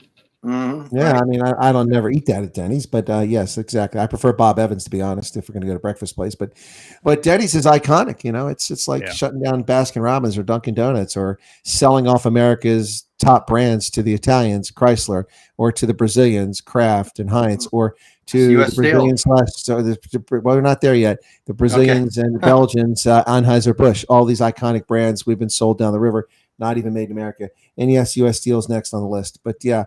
No, it's sad. America's the greatest economy in the world, according to the Biden regime and Kamala Harris. Yet corporations are laying people off. Well, the unemployment rate's low. Well, the unemployment rate is just bogus. It's doctored, just like the inflation rate. Inflation is only 3.2%. What for? I don't know, for butter. It's not 3.2% for everything else. It's through the roof. And so these are government statistics doctored to make things look as best as possible. So it's just they take a basket of goods and they come up with the inflation rate and they ignore all the things that drive the inflation rate high. The same thing with unemployment. They don't include the economically disengaged, the people who are frustrated and given up looking for work. And others who are just too lazy to even put themselves in the workforce. So, the actual figure of people not working is much higher than what they put out there. No, absolutely. And so, yeah, also, I know we touched on this in the first hour, but yeah, November 5th, election day. How long do you think it's going to be till a winner is going to be declared? Is it going to be late in the evening, the next day, a few days, or are we going to have hanging Chad situations here? What are we looking at? Well, that's hard to predict. I mean, we have to look at the situation in Georgia where people pull ballots out from under the table after the election's over and start counting them. Right. And we have to look at Pennsylvania, which is incompetent when it comes to counting mail-in ballots. We have a lot of issues around the country. All things being equal, if it is in fact an electoral landslide for Trump, which I believe is the case, I'm not looking at Real Clear Politics. It almost has the exact same number of electoral votes that I have. I'm up at 323 or thereabouts, 318, and they have like 314 or something like that at the moment. So the real issue here is if it's a close popular vote. If it's a close popular vote, then we're not going to know right away because we're going to have to wait until all the votes are done. But if Trump runs away with the race, which he will in the Sun Belt states, with the exception of New Mexico, he'll run away with the vote, win hands down. So that's not going to matter. No matter what votes are added or counted later, it won't change the outcome. Another interesting thing is if Trump does well in California, which I'm not sure he will or will not do, but if he does well in California, that might delay some voting because the Californians be shocked in how close it is. So, I think we should know election night, but we're not going to be able to say definitively until they start certifying results because it's just going to be close in a lot of places. It shouldn't even be close. It's a sick joke on the American people in the world that it's even close. I mean, and we already talked about that in the first hour. I don't recall if you joined us by that point already when I said, I think you might have, when I said that these university students were, being interviewed and they're going to vote for Kamala Harris because she's nice and because I'm from the North and well, that's right, you were here. My roommate's a political science major, and she said we should vote for it. Good Lord, the most important civic responsibility you can have, and that's how you form the basis for who you're going to vote for. Yeah. I saw someone shared a video saying that Donald Trump is a racist because he said the following. Well, first off, the clip they sent wasn't racist. He just said something about, so you're going to vote for the white guy who gets things done or for the black candidate who doesn't get things done. It's got to be an altered video. I've never heard Trump say that. And even if he did say it, it doesn't seem to make sense because Trump is the guy who just a few weeks ago was saying, I don't know if she's black or what. I mean, so why would he say, are you going to vote for the black guy? Well, she's not a black guy. If anything, she's a gal and she's not black according to Trump. So the whole thing, so they're altering content. They're this artificial intelligence or just people are very good at graphics. I'm not sure what it is, but they're desperate. They're desperate. And so we won't know in some states where it's going to be really close, but we should have a good indication election night on who wins this thing and how close it's going to be. I don't think Electoral College is going to be remotely close. It's going to be about 100 votes between them with Trump winning. In the popular vote, I can't say. I mean, I can't trust these polls. We've got the phantom Trump vote. It's always 3 to 5% of the balloting. So. Right, absolutely, and I'm thinking that there are going to be riots, from the left especially.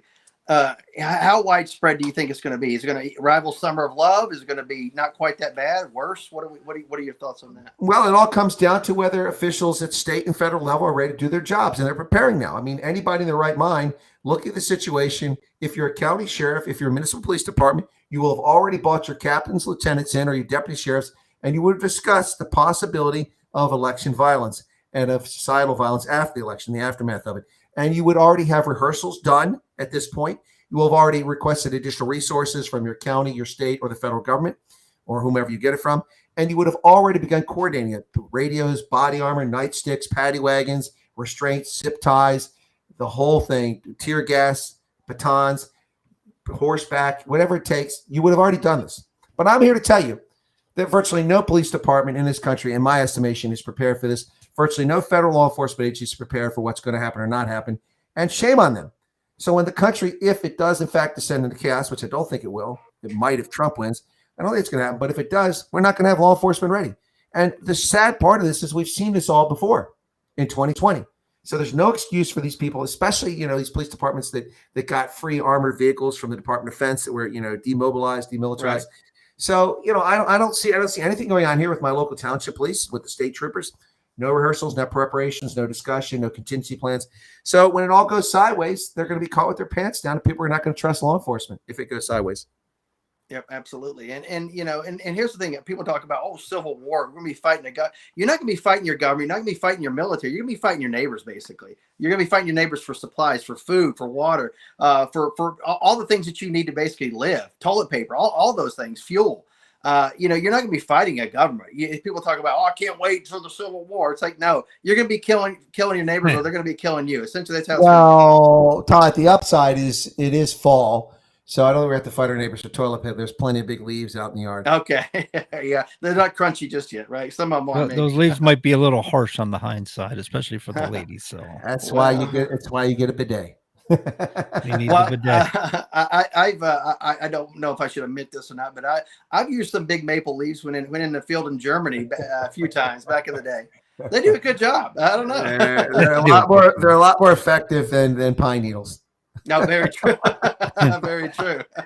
Yeah, I thought you were going to get the bark or something here. Oh, no, pine needles. That's a much more graphic image to look at. Yeah, that's got to be pretty bad. Yeah. No, look, it's I'm not worried about having a war with my neighbors. I won't be fighting with my neighbors. I live in a small development, and I'd say 85% of the people in this development are rock rib conservatives. A couple people on the other side of the aisle, but they're well-behaved neighbors for the most part. Probably just because there's a minority of them. If there was more of them, they might be a little more upping and antsy with their behavior. But no, I'll be fine here. The biggest thing is anyway, I'll leave it there. I don't want to talk bad about one of them. I don't know, man. Some of them nice people can get pretty ugly in a time of desperation. Well, if they got desperate, yeah, absolutely. I remember, during the coronavirus, watching, the news or watching videos of people at gas stations filling up these large, tanks that they're pulling with their trucks, and they're standing out there with their ARs guarding it. I'm like, what the heck? I've already prepared for the deluge. I picked up 50 bags of Haribo wild berry gummy bears. I've restocked. I'm good to go. I've got the leaves, I'm all set here. I got jerry cans full of gasoline. I've got all the ammunition that a ride and gun club would love to have on hand. I'm set. I'm ready to go. One-man military over there. So I remember, to Todd's point, I remember the story. I think it was a Katrina story where this guy was sitting in his house and he had his lights on with his backup generator. His generator running outside with his power cord hooked up to it. So he could run his fridge and a few lights in his house and radio and stuff like that. All of a sudden, everything goes black. He stole his generator. He goes out the door to check on his generator, and there's two guys, one on each side of it, running down the street with his generator still running, and they're running down the street with it. They desperately needed a generator, and they decided his was a good pick. Yeah. People will do some crappy things. I would have slung some lead down range at that point. I think you've got a question somebody would like to have answered there, Chris. On is this about the NATO thing? Yeah. Yeah, it's from Pablo Charlie. I've answered the question on my regular program several times, but he's here on the radio program tonight. So he's asking the question. What the heck is that, man? These weird sounds. Yeah, that's I saw that hand movement over there, Todd. That was you. I don't know what it was, but it sounded like you think your hand on something like vinyl or he thinks it's the IM mission team. He's trying to disavow. All right. All right. I won't do that. Will Donald Trump create a NATO for Asia? So he said that he's seen the Japanese prime minister's favor of. In fact, I've talked about this several times in the past, and recently the Japanese prime minister, the new one, has suggested that there should be a North Atlantic Treaty Organization defense alliance for Asia. And I think it's something that's overdue. And I would tell you the members that would start it right away: South Korea, Japan, Taiwan, the Philippines, United States, New Zealand, Australia, right there. Maybe not the newest, but at least 6 or 7 members right off the bat. And it would go from there. We could probably extend to include Singapore. That would be a likely candidate for it as well. But Vietnam would probably stay out of it, even though we have cordial relations with the moment. But the Vietnamese aren't our friends. We're just the convenient ally for them at the moment against China. So, yeah, I think it's a good idea. It's long overdue, and something needs to be done soon before the Chinese start misbehaving. Really? The Japanese do have a benefit of being an ally to the United States. I'd imagine if somebody threatened them or attacked them, we would be on that, wouldn't we? Yeah, but we're not treaty allies, so we're not obliged. Of course, it's in our interest to protect Japan, and we do it. Not to mention the fact if they were attacked, we have tens of thousands of American troops stationed in Japan right now. Right. We have Marine air bases there. We have naval bases there. We have airfields there. We have Army headquarters there. So, yeah, it's in our interest. But we don't have a treaty alliance as such, to my knowledge. So I think it's overdue. And Pablo Charlie's saying that he saw that the Australian Prime Minister is saying it's unnecessary. Well, I got to be honest with you. I think the Australian Prime Minister is unnecessary. So, I mean, we're even. Yeah, we know how the PM over there in Australia has been.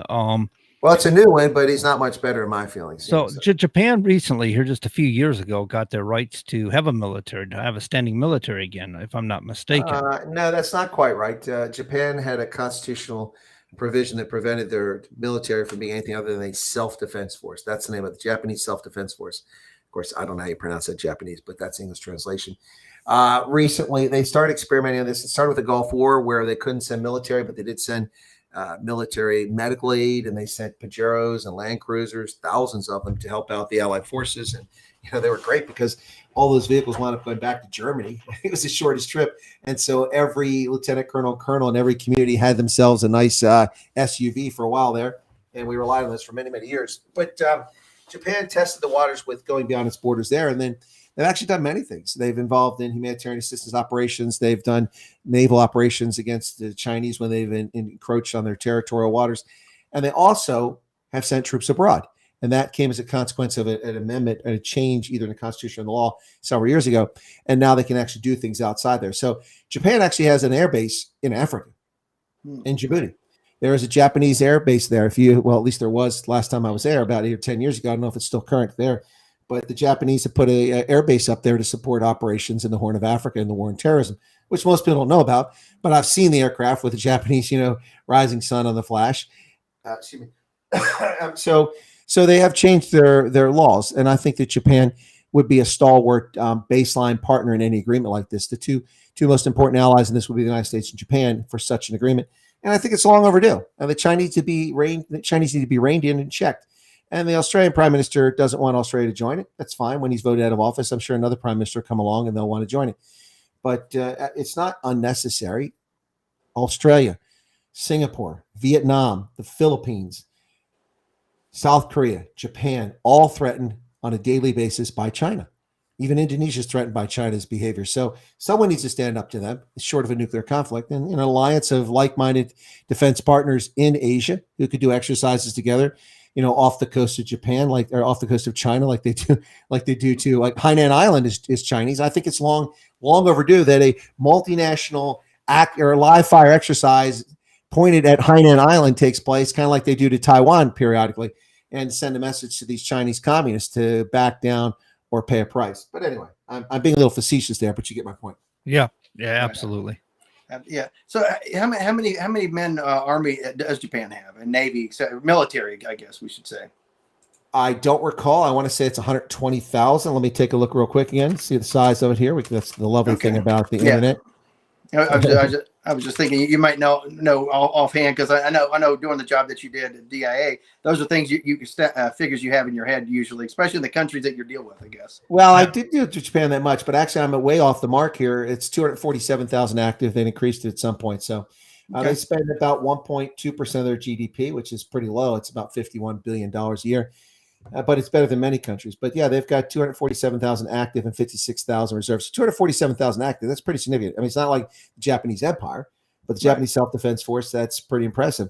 So they have quite a bit of capability. They're well equipped with modern aircraft and fighters in their Navy. And so I think that's something that's is in the offing, in my view, in the next few years. U.S. officials are saying no.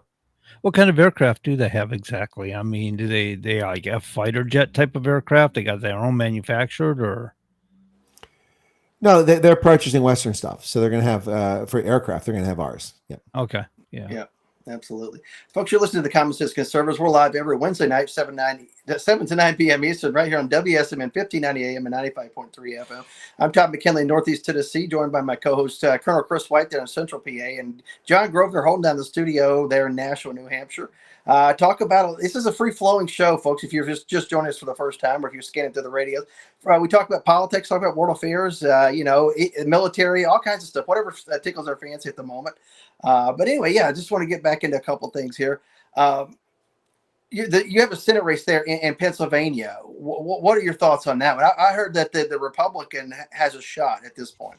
I don't know. Yeah, Dave McCormick was down by 12, 16 points just a few months ago, and latest polls put him even at 49-49 or thereabouts. He has a chance of winning this thing. And if there's a strong turnout for Trump and people vote down ballot, and McCormick could win this thing. And we desperately need this. We've got two Democrats that are representing us in the Senate right now. One is brain dead, and the other is absent. The one that's absent is Casey, who reminds Pennsylvanians every 6 years that he's actually in the Senate by announcing his re-election campaign. Yeah, I mean, I was asked that question. I don't know if it was here or on another program. Who are your senators? I said, well, of course, everybody knows Fetterman because Uncle Fester just won. But the other one is Bob Casey still our senator? I mean, and then sure enough, like a week later, he filed his announcing he's running for office again. So McCormick has a chance, but there's an unbelievable amount of money that's pouring into these races. And whether it's on my Roku for streaming services, or it's on my television, or it's on my YouTube broadcast, every time I turn around, lies and subterfuge, just blatant outright lies against Dave McCormick coming out. Talking about him in the most unflattering ways and just flat out lying about his positions. And the same, I heard Dave McCormick talk about his position on abortion, and the advertisement from Bob Casey is a complete distortion lie. I heard him in person, standing arm's length from me in Pennsylvania, explaining his position on abortion. That was when I was running for office. This is early show. I went down to his fundraiser and his rally. And it's not at all what Casey's saying, but they're spending tons of money in airtime. It's like the Trump thing. Every time I turn, they just make stuff up. Trump wants a 15% tax on sales. No, he doesn't. He hasn't called for that. That's just a total lie. They're taking nonsense like Trump talking about imposing targeted tariffs on Chinese as a reciprocal measure for when they put tariffs on our products to make them get rid of the tariffs. And so they're saying, well, that's a tax on everybody. And now they're just bootstrapping it into a 15% VAT. There's no value-added tax in America. And Donald Trump is not calling for it. What they're also lying about is Donald Trump is threatening democracy. Dave McCormick is threatening democracy, or not democracy. They're threatening Social Security. They're going to take your Social Security away. I'm sorry. Donald Trump is the guy who wants to end the moral abomination of taxation of Social Security benefits, which started when Social Security was reformed in the 1980s under Reagan, and then the level of taxation went up recently. So he wants to eliminate all taxes on Social Security benefits. Now, who benefits from that? The poor, the elderly. That's who benefits from that, because they won't be paying taxes on their retirement benefits, which is the way it should be. It's wrong. It's a morally bankrupt concept to charge people taxes. Anything over $10,000 you have to pay tax on. That's absolutely outrageous. And he wants to end. He also wants to end taxes on tips, which I think taxes on tips are also outrageous. A tip is not a wage. Yes, it's income, but it's not a wage. It's also not consistent income. It is a gift that someone gives you for good performance. That's what it is. Your wages should be where your payroll taxes come from, not from your tips. So tell the truth about Donald Trump. Stop lying. On that tips thing, can I work for tips as a truck driver? Right. Can the employer pay me in tips? No.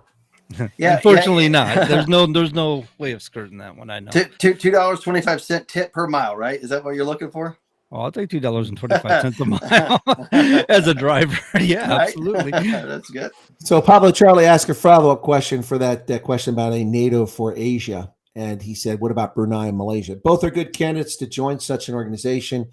Malaysia, I'm not 100% convinced they would do it, but they would probably consider it. But Singapore definitely would be a place that would consider joining something like that. And bear in mind, folks, you don't have to have defense forces to be part of Defense Pact. Iceland is a founding member of NATO, and they have no military. Right. But they do host our AWACS, used to be based out of Keflavik up there, among other things. So, yep. So they were motivated to found that, right? They kind of need the defenses, but didn't want their own. Well, Iceland is a really small country, and it was an expense they couldn't afford back then. But now they're giving money to Ukraine, so I guess they can afford it today. But expense, but also it's a country that didn't have the resources to properly defend its island. I mean, look, when when the Vikings showed up there, all they had to do was, kill a couple, Arctic foxes, and they took over the country. It wasn't like there was anything they had to fight. And, they haven't exactly gone from a population of, a couple dozen in longboats to now 300,000 Icelanders. And they don't have the means for it. And a standing army really isn't necessary because they're so isolated in North Atlantic. They could see an invasion coming from a long distance, even by air. They'd know hours before someone is invading. But they were at threat. The Nazis wanted to occupy Iceland and Greenland. They wanted to go after Greenland in particular because it was a Danish possession and they occupied Denmark. And that's, in fact, Greenland's closer to us than Iceland. So there was a concern that the Nazis would go after the Faroe Islands, which belonged to Denmark, and then from there use that as a springboard to go for Iceland and go for Greenland. Now, what would be the purpose of taking Iceland? Well, it's a fantastic place to put your aircraft to do potential operations against the United States, but more importantly, it's a fantastic base to put submarine pens to interdict shipping in the North Atlantic. And that's why the Nazis would love to have had Iceland and or Greenland. And both have fjords, but Greenland has more fjords. You could build, submarine pens there. They're sheltered, So, and then Iceland would have been great for air bases, for reconnaissance, and for attacking Allied shipping lanes, which run just right below that. So it would have been great. But no, it never happened, never came to pass. But NATO became Iceland became a founding member of NATO, and they'd have no military at all. Just quick shout out. Hi, Mark. Just don't want to ignore the guy. Yeah, so apparently in Montana, there was a Democrat-aligned individual that was messing with a ballot box up there. And then, of course, he's been reported to law enforcement. But no voter fraud, no tampering going on, right? Democrats straight up on the up and up, I'm guessing. Nothing from them. Yeah. Sean Manage, a viewer of mine in Nelson Mandela in South Africa, says, I think it's adorable that Democrats think Trump wants to end democracy when they continue to promote an oligarchy. Well, amen. We just found out, just revealed in public records release, that the Inflation Reduction Act, which was actually the Inflation Acceleration Act under the corrupt Biden regime, set aside something like $26 billion, which has been nothing but pork patronage to companies, including so-called green energy companies, one of which apparently got $1 billion awarded to them just 3 weeks after they received their nonprofit status. Now, they had applied sometime prior to that, but given that they'd only had $100 in revenue, they probably had a hard time convincing the IRS that they're actually a not-for-profit. They were awarded $1 billion despite having serviced no clients, produced nothing of any sort whatsoever. This is complete corruption of the worst order, and this is all on Joe Biden's watch. This guy is the dirtiest president in the history of the United States, and that says a lot because he had some dirty presidents. Ulysses S. Grant may have been a fantastic general, and he may have been an honest president. We don't know, but certainly the stink of corruption during his administration reflects on him, and it was bad. But he has been surpassed by Joe Biden and his criminal enterprise in the White House by a wide margin. Yeah, I mean, you said General Grant or President Grant. He died almost destitute. Yeah, got his bio, if you will, his memoirs published just before he died, and all that money supported his family. And think about how many millions of dollars presidents leave office with today. I mean, multi millions of dollars. It's obscene. If memory serves, Grant was terrible at managing money. He was, yeah. Yeah, he was. He's also terrible picking the right people to serve around him. That's probably who the corrupt people were, because it was a thoroughly corrupt administration. Yeah. But the reason why we pay presidents $400,000 a year, and the reason why they qualify for all these benefits immediately, even though they served just one term, is because of Harry S. Truman. He died penniless, and people were embarrassed that almost had a pauper's funeral because he had nothing. But you know what? If you're too dumb to save money and invest for your future, you probably shouldn't be the president of the United States. I'm just saying. Right. Yeah, absolutely. So, did you see about the classified documents leak with regards to Israel? It looks like they come from either the U.S. Geospatial Intelligence Agency and the National Security Agency, talking about Israel's build up to maybe strike Iran. I think a few days ago was released to the public. I don't know. They're investigating it. Apparently, I'm just checking out a story here, getting the update. They were trying to blame somebody there at the Pentagon, an Iranian American woman, and well, that could very well be the case. I mean, I don't know what the story says. I mean, someone at the Pentagon could have access to NGA and NSA documents, and it could be included in a report that was done at the like at the Pentagon, like I used to do every day, writing for the chairman. And then someone could just leak that, and that's just the source material originally. So I don't know, but I did see that. But I'm not shocked. In fact, something like this, I don't put it past the Biden regime to actually intentionally leak that sort of thing to force Israel's hand. Right. I can see that happening, to keep them from actually doing anything, or to force them to go back to the drawing board and basically revamp their plans, perhaps. Right, because the last thing that the Biden regime wants is for Israel to strike Iran before the election. Mm-hmm. Yeah, absolutely. You're absolutely correct. So yeah, I think it was probably a planned leak from the administration. I believe you're right. One of the crappiest things for Israel is they're the ones always making the compromises when it comes to treaties and stuff like that. Aren't they the ones always making the compromises only to be attacked later on? I don't know about that. I think some Israeli prime ministers in the case of the Knesset has made some dumb agreements, but they're not really being pressured. At least they're not succumbing to it. I mean, Camp David was a mutual agreement. They and Egypt didn't want to fight those wars anymore. They agreed to it, and they both came out well. Israel came out to the tune of $3.2 to $3.4 billion in defense assistance every year for decades on end. Egypt got $1.2 billion in defense assistance plus another $800 million a year in economic assistance. They came out very well. Neither of them have ever committed a war against each other since Camp David in 1978, so that went really well. But there's, they gladly signed up to the Abraham Accords, but they've done some dumb things as well. I mean, they released Yahya Sinwar from their custody a short time before he launched this campaign of terror on Israel and launched this war in Gaza. And the death of all those people is on the hands of Israeli authorities who did a hostage swap. There's still hostages in Gaza that have been there for a year now. They've been held for over a year as hostages. Imagine how many times these women are being raped. Think about that. Yeah, absolutely. I'd rather not. But well, it needs to be talked about. It needs to be thought about here. And people need to be reminded what happened on October 7th. And if people who sit around and claim it never happened, you're just brain dead. You're a liar. Look at the videos that they transmitted that day live on social media from their GoPros. They're flying around in ultralights, going across the border, pouring through the border fence, coming out in the tunnels. Come on. They're the ones that broadcast it. They're the ones that shared that stuff. It wasn't the Israelis. I mean, we're talking about, except for a handful of military who were overwhelmed, we're talking mostly about concert goers who were not exactly, running around filming combatants shooting at them, blowing their arms off with hand grenades. This was all done by Hamas. They're the ones responsible for it. Mm-hmm. And that's the issue with it, because all these people are saying, well, Israel keeps killing babies over there in the Gaza. And, Hamas is ultimately responsible for this because he initiated it. Where is the hand-wringing that should have been going on for the past 25 years as people blew up buses with civilians on them throughout Israel, getting $50,000 in compensation for the martyrs' family from Saddam Hussein's government until he was eliminated? And where is the hand-wringing about the missiles and rockets fired from Gaza, money that should have gone to humanitarian assistance but was diverted to their military, fired into Israel at schools, clinics, hospitals, kindergarten crashes, murdering Israeli citizens, Arab, Muslim, Christian, Jew, everybody, black, white, brown, it doesn't matter. They were killing them all. There were no hand-wringing. Before, let's go back 2 or 3 years. Today, 3 missiles landed in southern Israel, launched from Gaza. Not even a headline. This was brought on because of Hamas's inhumane conduct. It's violation of the rule of law, land warfare. It's terror actions, and it's criminality. This is their fault. What has befallen the people of Gaza is their own fault for voting for this group and putting them in power and not removing themselves. They're the ones that enable this beast. They're the ones that are responsible for its conduct. As simple as that. Supposedly 81 million of us voted for Joe Biden, so we're responsible for his failed administration. Okay, we are responsible for his failed administration.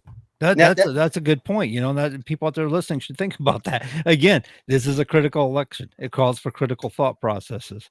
You can't just vote for somebody because you like their haircut. You can't vote for somebody because you think they're nice.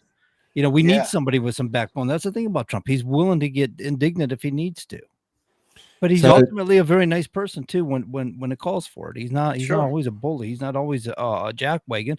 He will sit there and be the nice. I've seen. Yeah, I know what a word to use for it. But the point is he will be a very nice person. I've seen him videos of him just interacting with the public in the nicest ways possible, and it's really cool to see him when he does it. Think about this: the Democrats and the mainstream media basically take a stick every day, poke him in the eye. Whenever he reacts to that, they say, "Look, he's a bully. He's overreacting. How dare he?" Sorry, you poked him with a stick in the eye again. I'm sorry.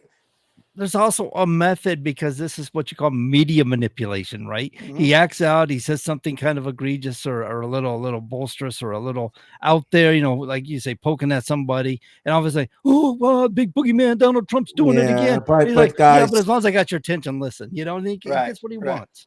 We have to be honest about Donald Trump. He does have a thin skin, and Sure. his response is to strike back with a devastating shock and awe blow. Shock and all blow. That's what he does.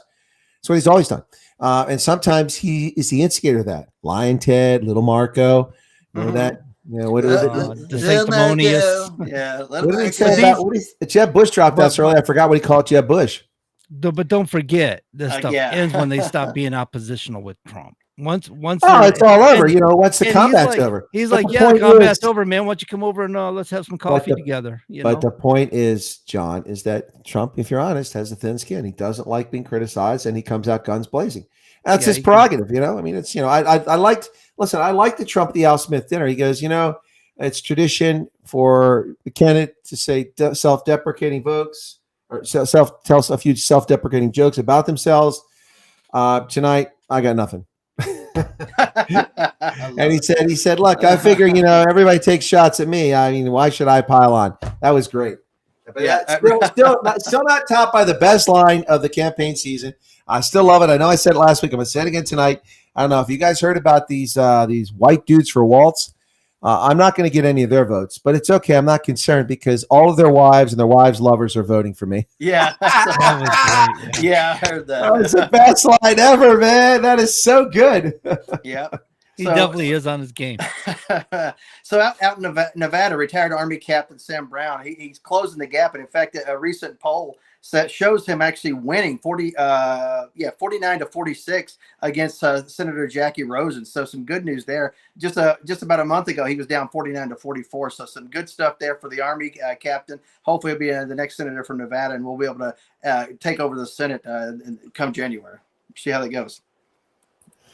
Well, that's interesting because all the polls for Real Clear Politics have Rosen up 3 points or more. Some 5 or 7. So yeah, I'm but not this sure. is just a poll I think that just broke. So that's good news right there. All Yeah, right, just came out. This was just this afternoon. This article came out. So this is It is kind of interesting because the needle in Nevada has been moving around quite a bit. For a while there, Trump had it, then Kamala had it, then I think Kamala's got it back again, and so it's kind of interesting to hear that that's starting to turn over. Well, it's shocking to hear that that Trump isn't way out in front of Nevada. The state is full of tens, if not hundreds of thousands of service workers who are paying taxes on tips, and that's one of his big campaign things. I think that people just aren't aware of it. The word's not getting out there, which is a shame. There was a thing that somebody on X was trying to get people to get a movement when they go out to dinner, and in the tip thing, you put in their tip. Actually, they wanted to pay cash, and but then in the tip thing, you write in Trump provides no taxes for tips to remind service providers. That's a good idea. It's a good idea. But one of the races we talk about the Senate races now. One that really matters that was kind of written off. They thought it was a sure win for Sherrod Brown. He is barely ahead, less than 1%, about 0.5% in front of Brown, Moreno. Excuse me, Moreno. Sherrod Brown is only up by like 0.5% in Ohio. That's a huge turnabout. And as I said, McCormick is closing the gap. McCormick was as low as just 38% earlier this year in February. And he's just reached a peak where he is now at 45.4. He is less than 2 points off from Bob Casey. The Democrats ought to be getting nervous. That's 2 Senate races that the Republicans weren't expected to take. The Nevada race, I don't know how close that's going to be. The other one you take a look at is Michigan. In Michigan, the Republican is dropping there. I'm not sure what happened there, but Rogers had peaked at 45% to 47. He's down 1%. So I'm not sure if that's just the polls going back and forth, but hopefully that will turn in the favor. And then in Wisconsin, the Republican candidate here was way down, also down to 40% to 48.5% back at the end of June. And that race is now closed to where it's just 1.5 points with the Republican closing ground. Republicans, I think, are riding a surge of Trump popularity here in the past 2 weeks, and we see it in the polls. And that's if there's down ballot voting that goes for Republicans, that means that the Senate, which I was expecting to be 51 to 49, could go to 54, 55 to 45, and that would be significant. That would be amazing. The House, we were told that the Republicans are going to lose the House. That's not going to happen. Now we're being told that recently the Republicans would have a 10-seat lead, which they don't have now. It's possible might go even higher. It depends on how many people ride Trump's coattails. Right now, Trump has coattails. And if you're a Yeah. smart politician, you're campaigning with Donald Trump when he comes to town. Do you think we could get a trifecta? I think it's, well, I think the Senate is there. We had it no matter what Trump was doing, 50 to 149, I thought, but it may be stronger. The House, I thought we had. So, yeah, it could be all three. Yep. Yeah, and if we do take the House, Senate, and then the White House, we've got to stay on these politicians to force them to do what they have to do to drain the swamp, push out the illegals, get the economy in check, talk about, the funding of the Ukraine war, rein that in, for crying out loud. Many other things that we got to work on before that midterm, where usually people lose, the party in power usually loses. So we got 2 years to get a lot of stuff done, which really isn't that long whenever you talk about Washington, D.C. No, because the first off, they aren't even in D.C. half the year, so that's the first starting thing. Then the rest of the time, they're too busy, trying to not prove a budget and fight over continuing resolution. And so fundraise. it's not a lot of time. So they really need to get cracking. It needs to be right out of the gate. Trump needs to pull out the pen and just wipe out rules, regulations, reverse the Keystone XL pipeline, ban the illegal one by Biden out of the gate, and just go from there. There. Yeah, It's good. Yeah, any executive order that Biden signed. I don't say signed into law, but basically, wrote, whatever, signed, it's in effect. He should just destroy them, shred them, whatever you got to do, line through them. Get rid of them on day one. As soon as you walk from the Capitol, after you've taken the oath, once you walk back into the Capitol, just sign one document. I think those executive orders will be ready to go, like you said. As soon as he hits the desk, it's boom. Yep. Hey, Tom, before we run out of time tonight, I did want to do a shout out to, I think, a true American who cares about the sanctity of life. And that's none other than a Hall of Fame football coach and former Pittsburgh Steeler, Indianapolis Colts Super Bowl winning head coach, Tony Dungy, who stood up for human life this week. Absolutely amazing.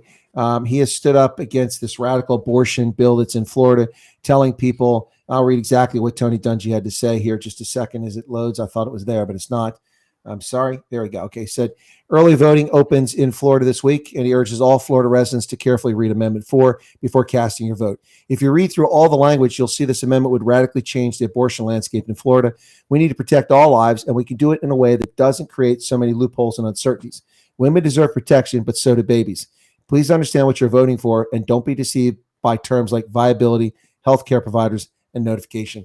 God bless to Tony Dungy, my Super Bowl winning coach for my former, when I followed the NFL, the Indianapolis Colts, and a former Pittsburgh Steeler who is taking the courageous thing and put his reputation and career at risk because the demonic leftists will come after him now. But a man of faith, he's long been. And thank you, Tony Dungy. I salute you for your commitment to life. Absolutely, that's great. Hopefully, some more people will come out and do that. Some Hollywood stars will get the hint, but who knows? Last couple minutes here around the horn, John.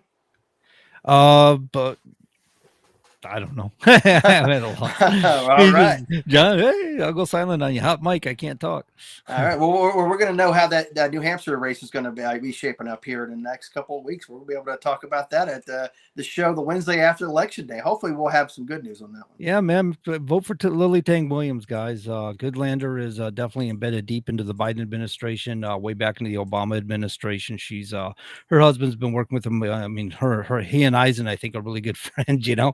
If anybody knows who Norman Eisen is, yeah, definitely you wanna let's get some good Republicans into office again and make New Hampshire red again. For Christ's sake, it was such a great red state. Problem is, like I said before, we got a southern border problem. We got too many liberals coming across, and it's been disheartening to see us being so darn purple all the time, and hearing these lies from Joyce Craig on taxation and stuff. Somebody who was fighting for.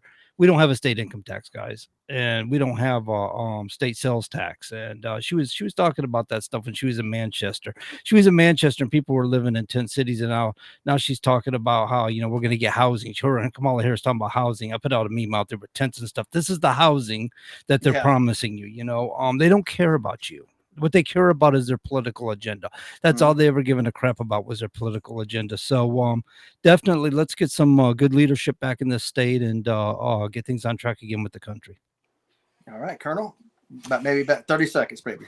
Well, once again, folks, the one state that I was concerned about, we all expressed concern just 2 weeks ago, was Michigan. Donald Trump is clearly in the lead. That's a good sign. All 7 battleground states are going for Trump. Trump leads national polls. All things being equal, no theft. It's a electoral college landslide and possibly even a popular vote victory for Donald John Trump on November 5th. All right, absolutely. Yes, folks, you got to go out there and vote, but we'll see you next week, 7 to 9 Eastern, right here on WSMN 1590 AM, 95.3 FM. Take care until next week. God bless.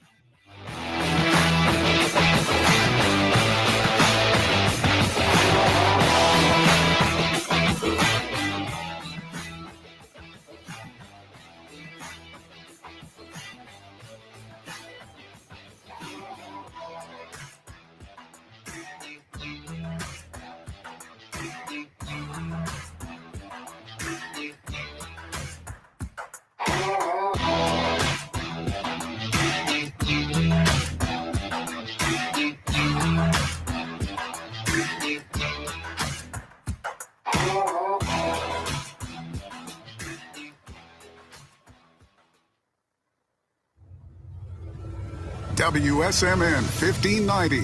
WSMN